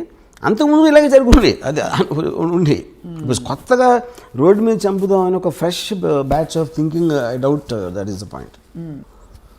చాలాసార్లు మర్డర్స్ ఎప్పుడు మీ దారిలో ఉన్నప్పుడు, ఎందుకంటే మీ ఇంట్లో ఉన్నప్పుడు ఎక్కడికి వెళ్తున్నప్పుడు కాకుండా ఈ రోడ్లో వస్తాడు అన్న ప్లానింగ్స్ చాలా ఎక్కువ ఉంటాయి. చాలా ఫ్యాక్షన్ మర్డర్స్ కూడా జరిగినాయి, అదే అండర్ వరల్డ్ కూడా అదే జరుగుతాయి. I think it is cell phones which are making us feel ఏదో ఈ మధ్యన స్టార్ట్ అయినాయి అన్నట్టు. రైట్. యా. వర్మ గారు, మీరు పాడిన పాట మా కోసం బిఫోర్ వి వైండ్ అప్, చాలా ఫిలసాఫికల్ పాట, కత్తులతో సావాసం తర్వాత. हम आते हैं खाली हाथ, जाते हैं खाली हाथ. అది అంతే ఫిలసాఫికల్గా డీప్గా పాడారు. No. But it is actually quite surprising to see. ఒక సీరియస్ సబ్జెక్ట్కి మీరు ఎంత ఆబ్జెక్టివిజం, ఎక్కడ ఎమోషన్ ఇంటర్ఫియర్ కాకుండా ఆబ్జెక్టివ్గా ఒక కథని కథగా చూసి, ఒక వాస్తవాన్ని ఎన్ని అవాంతరాలు, సవాళ్ళు, క్వశ్చన్స్, క్రిటిసిజం వస్తాయని తెలిసి కూడా మీరు నేను చేసి తీరుతానని చెప్పి మరొకసారి ప్రూవ్ చేశారు. సో ఈ సినిమా అదే స్థాయిలో సో నేను ఇందాక చెప్దామని మర్చిపోయాను. నాకు ఇప్పుడు నేను క్రిమినల్ అవ్వలేను, ఇప్పుడు అవ్వను. కానీ క్రిమినల్ ఆర్గనైజేషన్ ఎవడన్నా పెడతానంటే నేను మంచి కన్సల్టెంట్ అవ్వచ్చు. Criminal organisation consultant. అప్పుడు ఎవరెవరు కాదు, ఏ గ్యాంగ్స్టర్స్ ఏ తప్పులు చేశారు అది మనకి రిట్రాస్పెక్ట్లో చూసాం కాబట్టి ఆ కారణాలు అర్థమైనాయి. కాబట్టి ఇలాంటివి చేయకుండా ఉండాలి, ఇలాంటి సజెషన్లు. అలా కాకుండా పోలీసులకే ఇవ్వచ్చు కదా సలహాదారుగా, సలహాలు పోలీసులకి ఇవ్వచ్చు కదా. అంటే కాదు, ఫస్ట్ ఆఫ్ ఆల్ పోలీసు కూడా ఇస్తాం. పాయింట్ ఏంటంటే పోలీసులు క్రియేట్ జరిగేది క్రిమినల్ ఆర్గనైజేషన్. ఇప్పుడు ఎవడో కొత్తగా కూడా కంపెనీ పెడదాం అనుకుంటున్నాడు, వాడు కన్సల్టెన్సీకి వెళ్తాడు. ఎందుకంటే కన్సల్టెన్సీ ఇలాంటి కంపెనీలు ఎన్నో ఉన్నాయి, వాడి హిస్టరీ ఏంటి, బ్యాక్గ్రౌండ్, ఆ మటీరియల్ అంతా ఆడి దగ్గర ఉంటుంది. ఆడు చెప్తాడు ఏది చేయాలి చేయకూడదని ఏదో సలహాలు వేస్తాడు, which is why it's called consultancy. అది నేను మంచి కన్సల్టెంట్ అవుతాను, కొత్తగా ఎవడన్నా దావుద్ ఇబ్రహీం అవుదాం అనుకుంటే అని. మీరు ఆ సేవల్ని మీరు అందించడానికి సిద్ధంగా ఉన్నారు ఈ రీసెర్చ్ అంతా చేసిన తర్వాత. మీరే ఎందుకు పెట్టరు అసలు? నేను that's the whole point. My interest is to study the criminal psychology. తలకాయ నొప్పని చేయరా అంటే అవన్నీ సరే. And I believe it doesn't work. First of all, crime doesn't work 99.9% of the time. ఏదో ఒకళ్ళు ఇద్దరు సక్సెస్ఫుల్ అయిపోయి బయటకు వచ్చేయడానికి ఛాన్స్ ఉంది, కానీ all of them will either die or end up in jail for sure. And you don't like both? Yeah, why should I? I'd rather really study them and make films. Yeah. So మీరు వాళ్ళకంటే తెలివైన వారు. వాళ్ళ కథల్ని వాడుకుని ఇష్టం వచ్చిన పద్ధతిలో మీరు సినిమాలు తీసి మీరు making money, making a name for your self and creating a controversy and remaining in the centre of things when the actual criminal who gave you the story is not around. Yeah. So most తెలివైన model Ram Gopal Varma గారిది. Yes sir. So on that note, criminals వేరే మీద బతుకుతా ఉంటే నేను criminals మీద బతుకుతున్నా. అదే Yeah. అదే దిగులు వస్తుంది. In fact నాకు ఎవరంటే వై దావుద్ ఇబ్రహీం అంటే because I owe my living to him అని చెప్పి. దావుద్ ఇబ్రహీం అని వాడు పుట్టకపోతే నేను గ్యాంగ్స్టర్ సినిమాలు చేయగలిగాను. గ్యాంగ్స్టర్ సినిమాలు చేయలేకపోతే అసలు నాకు starting from Shiva to Satya to company to D company ఆయన ఒక్కడే స్ఫూర్తా? Underworld came from him. అది నా పాయింట్. సో ఫస్ట్ మీ క్రిమినల్ ఇన్ఫ్లుయెన్స్ మీ మీద ఆయనదే. మీ ఇంట్లో ఫోటో ఉంది, ఆయన పూజ చేసుకుంటారేమో అని. ఫోటో ఏంది, మొత్తం నా మైండ్ అంతా అదే ఉంది. నా హృదయంలో ఉన్నాడు. మీ హృదయంలో ఎవరో వచ్చి ఇప్పుడు మీ ఆఫీస్ మీద దాడి చేస్తారేమో అని భయంగా ఉంది. బాగా తెలుసు అని చెప్పేస్తారేమో మీరు. చాలా మంది నమ్ముతారు అది. నీకు తెలిసిన యాక్చువల్లీ నేను ఇంకా నమ్ముతున్నాను. అంటే నేను ఇంకా నాకు ఎక్కడో లేలగా డౌట్ ఉంది. అంటే ఈ సినిమా తీయించింది ఎలాగో ఎంప్లాయర్స్ ఎవరో తెలియదు కదా ఈ మోడల్లో. తెలియదు ఎవరు పెట్టుబడి పెట్టించి ఆ చిన్న బుజ్జి సరదా వర్మగారి చేతో సినిమా తీయించుకుందామని సరదా తీర్చుకుంటున్నారేమో అని. సలీం ఫ్రూట్ అనే ఒక ఈజ్ యాక్చువల్లీ చోటా షకీల్స్ బ్రదర్ అన్నవాడు. అతను కలిసాను బాంబేలో. నేను దావుద్ ఇబ్రహీం గురించి మాట్లాడుతూ ఉంటే తన ఎక్స్ప్రెషన్ అదేంటి చూస్తున్నాడు. అంటే తనకి బాగా క్లోజ్. తనకు తెలిసిన మనిషి గురించి నేను వీడి దగ్గర వింటున్నాను అనేది మాట ఎక్స్ప్రెషన్. అంటే obviously he has a different vision. అదే ఇప్పుడు యాజ్ ఎ ఫిల్మ్ మేకర్ ఇప్పుడు నేను ఒక చిన్న టైంలో ఒక మనిషి జీవిత కథని నేను ఇంత టైంలో చెప్పాలంటే ఆటోమేటిక్గా ఒక సినిమాటిక్ ఆస్పెక్ట్ ఉంటుంది. దావుద్ ఇబ్రహీం ఎలా మాట్లాడతాడు, ఏం మాట్లాడతాడు ఒక చెప్తాను. అదే లైను తను ఎప్పుడు వినలేదు అనుకోండి, ఈ సలీం ఫ్రూట్ అనేవాడు ఆటోమేటిక్గా look it a very fake thing. ఇప్పుడు Dawood Ibrahim is not educated గా. ఇప్పుడు నేను చాలా ఫిలాసఫికల్గా మాట్లాడుతూ ఉంటే Dawood Ibrahim philosophy, for example నేను ఇవాళ ఒక ట్వీట్ పెట్టాను, I never intended to be a criminal, I'm just using crime to fast track my legitimate success. Dawood Ibrahim అని కోట్ చేశాను. అది 100% దావుద్ ఇబ్రహీం అని ఉండదు, నాకు తెలుసు. ఆయనకి ఇంగ్లీష్ వచ్చి ఉండదంట ఎగ్జాక్ట్లీ ఫ్రేజ్ హిందీలో కూడా అని ఉన్నాడు. కానీ నేను అర్థం చేసుకునేది ఒక స్పిరిచువల్గా పెట్టిన. ఫర్ ఎగ్జాంపుల్ గాంధీ సినిమాలో గాంధీ అన్న ఏ డైలాగ్ కూడా తను ఇప్పుడు అనలేదు లైఫ్ టైంలో. అది రిచర్డ్ యాటన్బర్గ్ స్క్రీన్ ప్లేలో డైలాగ్స్ ఆయన. సో మీరు స్పిరిట్ని క్యాప్చర్ చేసినప్పుడు which is what art is about. Art is about what it could be, not about what it is. ఒక మనిషి థాట్ గంటలో చెప్పింది మీరు ఒక కోట్లో వచ్చింది అనుకోండి, ఆ కోట్ ఏంటి పెద్ద స్పీచ్లో ఒకటి వస్తుంది లైన్, మీరు కోట్ ఒక్కటి హైలైట్ చేసినప్పుడు దాని ఇంపాక్ట్ ఎక్కువ ఉంటుంది. అవును. యా, ఇప్పుడు ఆ పెద్ద సీన్లో మళ్ళీ మళ్ళీ దానికి తిరిగి వస్తాను. మీ ఆత్మంతా బయట పెట్టిన ఆ ఒక్క డైలాగ్, యా, ఇతను దొంగగా ఎందుకు మారాడో దాని వెనకాల పెద్ద కథ ఉంది. Yeah. Sridevi actually every criminal will have the very similar story. ఆ స్టార్టింగ్ పాయింట్ అనేది చాలా ఎమోషనల్గా ఉంటుంది without exception. Where is the limit అంటే ఇప్పుడు ఫర్ ఎగ్జాంపుల్ ప్రతివాడికి జస్టిఫై పోవర్టీ ఉంటుంది, 1 కోటి మంది పూర్ పీపుల్ ఉన్నారు అనుకోండి, దాంట్లో క్రిమినల్స్ 10 మంది ఉంటారు, 0.01% క్రిమినల్స్ అవుతారు. సో ద జస్టిఫికేషన్ అనేది మన ఇప్పుడు ఫర్ ఎగ్జాంపుల్ బతుకంతా బానిసగానే ఉండాలి ఒకటి ఫిక్స్ అయిపోతాడు. ఇంకో నేను బానిసగా ఎందుకు ఉండాలి అడుగుతాడు. అడిగినప్పుడు అసలు ఈ లాస్ ఈ చట్టాలని వాళ్ళకు అనుకూలంగా రాసుకున్నారు, నేను ఎందుకు దాన్ని పాటించాలి అంటే భయపడి. సో భయపడినంత మాత్రాన నేను బానిసలాగా ఉంటాను నాకు ఇష్టం లేదు కాబట్టి నేను ఎదురు తిరుగుతాను అంటాడు. అది ఈచ్ పర్సన్. అప్పుడు సొసైటీకి ఉన్న బలంతో వాడు ఎదురుకి తిరిగినప్పుడు వాడిని నొక్కేస్తారు. నొక్కలేకపోతే ఇంకా ఎదుగుతాడు, ఇంకెప్పుడూ నొక్కుతారు, లేకపోతే ఒక్కొక్కసారి నొక్కడానికి ఛాన్స్ ఉండదు.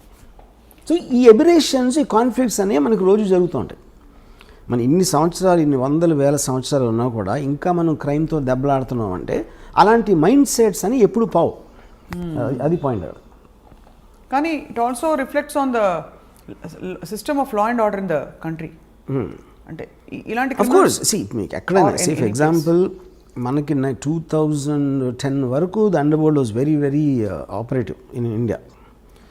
1970లో అమెరికాలో పోయిందని చెప్పి అన్నారు. So that absolutely depends upon the country's advancement. So ఇప్పుడు భారతదేశం అడ్వాన్స్డా కదా క్రైమ్ని కర్బ్ చేయడం?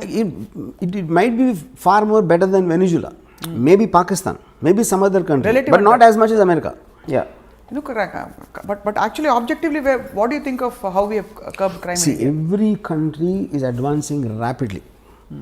కేవలం మనకి ఇప్పుడు సోషల్ మీడియా మూలాన ఈ సెల్ ఫోన్ వీడియోస్ మూలాన మనకు ఒక ఇది వస్తుంది, ఈ ఫీలింగ్ వస్తుంది, తెగ జరిగిపోతున్నాయి అసలు మర్డర్స్ అని. కానీ మీరు సెన్సస్ స్టాటిస్టిక్స్ తీసుకుంటే I'm sure it won't be the case. ఇప్పుడు అనంతపూర్లో 20 years బ్యాక్ కడప అనంతపూర్ డిస్ట్రిక్ట్లో number of murders I'm sure 10% కూడా ఉన్నాయి ఇప్పుడు. కానీ ఎక్కువగా హైలైట్ అవుతాయి అంతే, because of the media. So Dawood Ibrahim గ్యాంగ్స్టర్ని ఇండియా వెతుకుతున్నప్పుడు ఇండియాలో పట్టుబడి ఆయన జైలుకి వెళ్తే మీరు సంతోషించారా? మీకు ఏ ఫీలింగ్స్ ఉండవా? ఏ ఫీలింగ్స్ ఉండవు. ఎందుకుండవు? Because I am like I said, I am a studier of the underworld. I don't have an emotional connection with them. But you are also a citizen of the country, sir. Yeah. So you don't have any emotions for a man being caught? Yeah, because like I said, ఇందాక చెప్పాను కదా, ఒక మనిషి ఇంకొకరిని చంపే పరిస్థితి వీడికి ఎందుకు వచ్చింది, చచ్చిపోయేంత పరిస్థితి వాడికి ఎందుకు వచ్చింది, ఈ ఒక్కదాని మీద నాకు ఇంట్రెస్ట్ ఉంటుంది. Because I don't want to be judgmental on things which I did not experience myself. Are you judgmental about things at least you experienced? My experience అంటే మీ లైఫ్లో మీకు ఎప్పుడైనా భయాలు ఏ మనిషి అయినా వాడు అది చేసినప్పుడు వాడికి ఒక కన్విక్షన్తో చేస్తాడు, యూనో. సో అలాంటప్పుడు నేను చేసినప్పుడు నేను క్రైమ్ అనుకున్నది, ఏ మనిషి కూడా క్రైమ్ చేస్తానని అనుకుని చేయడు. బికాజ్ వాడి మైండ్లో ఏదో ఆడికి ఒక కన్విక్షన్ ఉంటుంది. ఇందాక నేను చెప్పినట్టు. So are you telling me Dawood ఇబ్రహీంకి ఇవన్నీ చేయించినప్పుడు నేను తప్పు చేస్తున్నది చట్ట విరుద్ధం అని తెలీదా? చట్ట విరుద్ధం వేరు. చట్ట విరుద్ధం అనేది వాళ్ళు ఎలా చూస్తారంటే పోలీసులు మాకన్నా కరప్టు, పాలిటీషియన్స్ మాకన్నా కరప్టు, వాళ్ళు సిస్టమ్ని అడ్వాంటేజ్ తీసుకున్నప్పుడు నా చేతనతో నేను తీసుకుంటున్నాను అని ఆలోచిస్తారండి. They believe 90% of the people are idiots.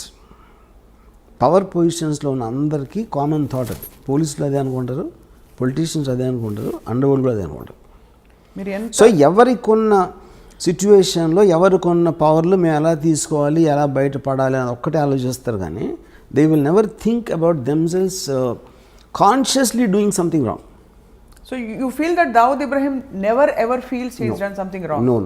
No అంటే way. despite the fact that the whole country is looking for him, See, whole he's under country, radar. whole country is a very media. whole country అంటే అది చెప్తాను. See, అది సంబంధం లేని వాళ్ళు ఆలోచిస్తాను, వాళ్ళు ఆలోచిస్తారు.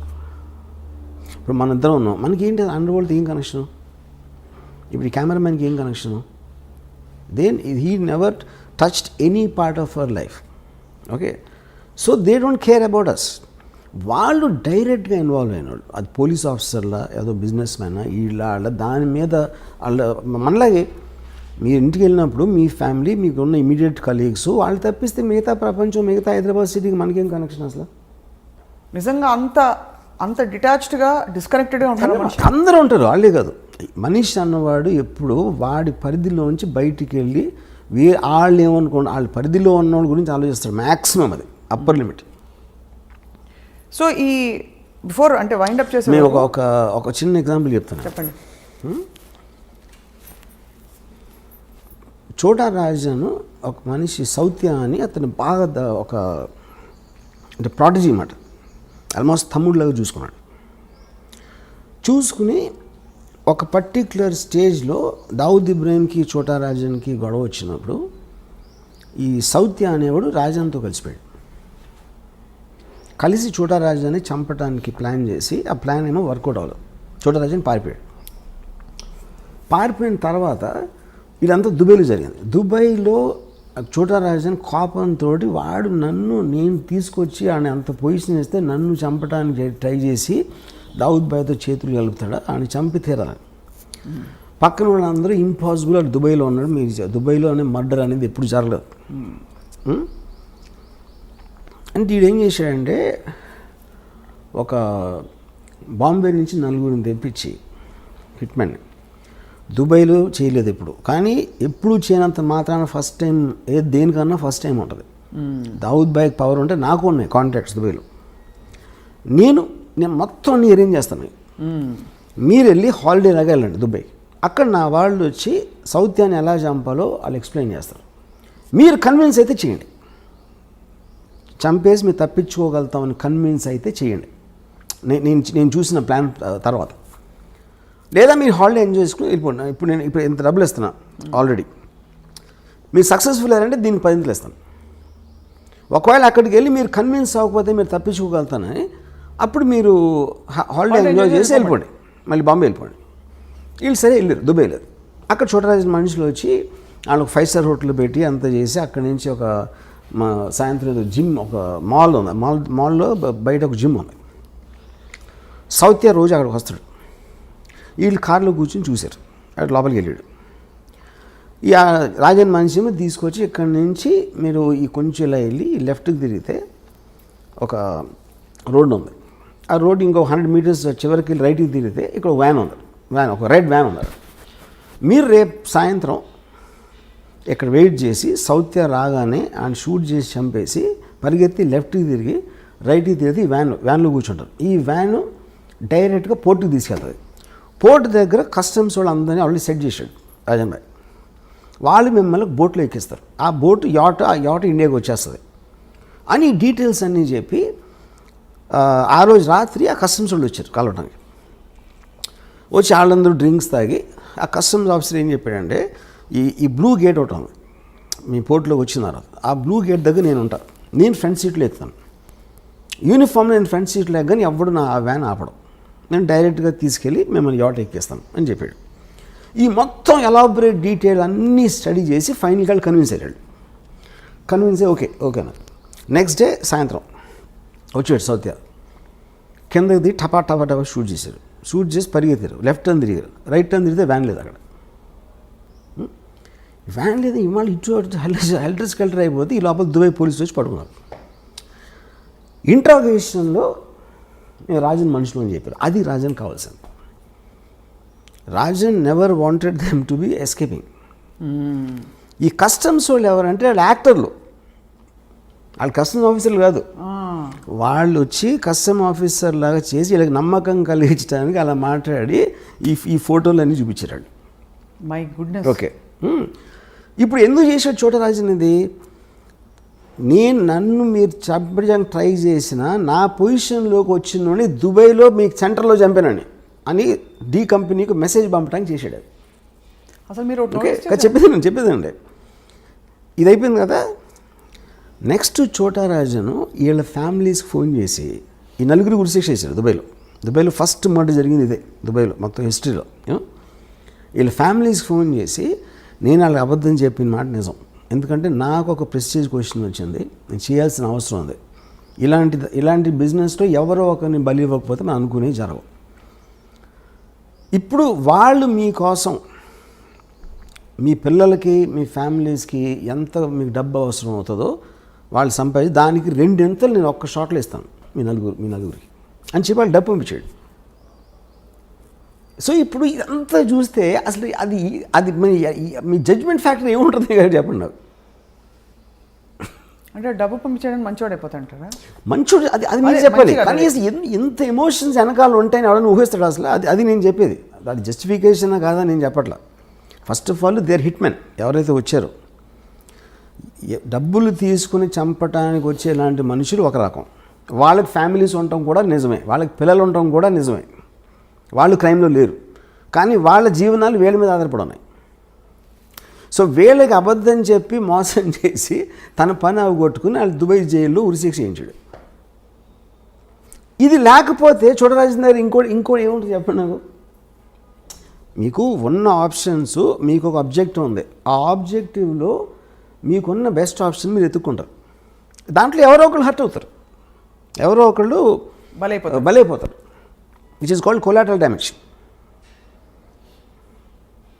ఇప్పుడు హిట్లరు సెకండ్ వరల్డ్ వార్లో లండన్ మీద బాంబు చేశాడు. ఎందుకు చేశాడు?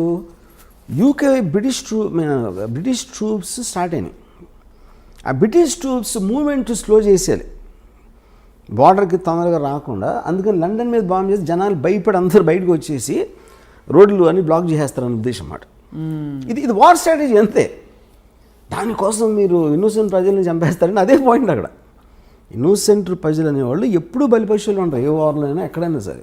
అది 2020 అవ్వచ్చు, లేకపోతే 1720 అవ్వచ్చు. ఇది ఇంకా నేను మీకు ఉరికినాయి మన ఇంటర్వ్యూ కాబట్టి చాలా తక్కువ చెప్పాను. దీని యాక్చువల్ స్టోరీ చెప్తే కింద పడిపోతారు. ఇదంతా మీకు ఎవరు చెప్పారు? Course I M sources. You have your sources. అంటే డైరెక్ట్గా చోటారాజనే పిలిచి కూర్చోబెట్టి మీకు కప్పు కాఫీ ఇచ్చి చెప్పినట్టుగా అంత వివరంగా చెప్పారు. దీన్ని బట్టి ఇంకో విషయం కూడా అర్థమవుతుంది, గ్యాంగ్స్టర్స్కి మంచి స్క్రీన్ ప్లే ఉందని. Of course gangsters constantly drama, వాళ్ళంతా వైలెన్స్ అనేది మనం అనుకునేది ఎక్కువ జరగదు అక్కడ. Mostly it is mind games. మనకి సినిమాల్లో టపా గన్ షాట్లు అవుతూ ఉంటాయి, it's not as much as what we think. ఎందుకంటే మీకు వాయిలెన్స్ ఎక్కువ జరిగితే అసలు యాక్చువల్ కంట్రోల్ లేదని అర్థం అవుతుంది. నిజంగా మీరు భయపడితే అండర్ వరల్డ్కి ఎవడో అసలు దాని నుంచి వాడికి దానికి ఎగెన్స్ట్కి వెళ్ళటానికి భయపడతారు. ఎగెన్స్ట్కి వెళ్ళటానికి లేనప్పుడు మీకు వాయిలెన్స్ ఉండదు అసలు. ఇలాంటి వ్యక్తులతో తీసిన సినిమాకి మీరు ఆతే హై కాలియాత్ జాతే హై కాలియాత్ అని ఫిలాసఫీ పెట్టేస్తారా? యా కరెక్టే కదా. ఫైనల్గా చూడరాజన్ జైల్లో ఉన్నాడు, వాళ్ళు పోయారు. ఆతే హై కాలియాత్ జాతే హై కాలియాత్ బీచ్ మే గన్ పకడ్తే హై, అంతే. అది story.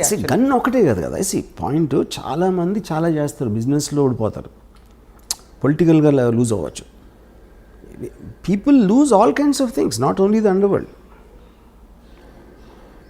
But it is no wonder and no surprise that this is such a fascinating thing for you, because వింటూ ఉంటేనే అసలు ఇప్పుడే మీ సినిమా అంతా యాక్చువల్గా ఈ Chhota Rajan episode it is one of the most striking things I heard. నేను 5% కూడా చెప్పాల యాక్చువల్గా.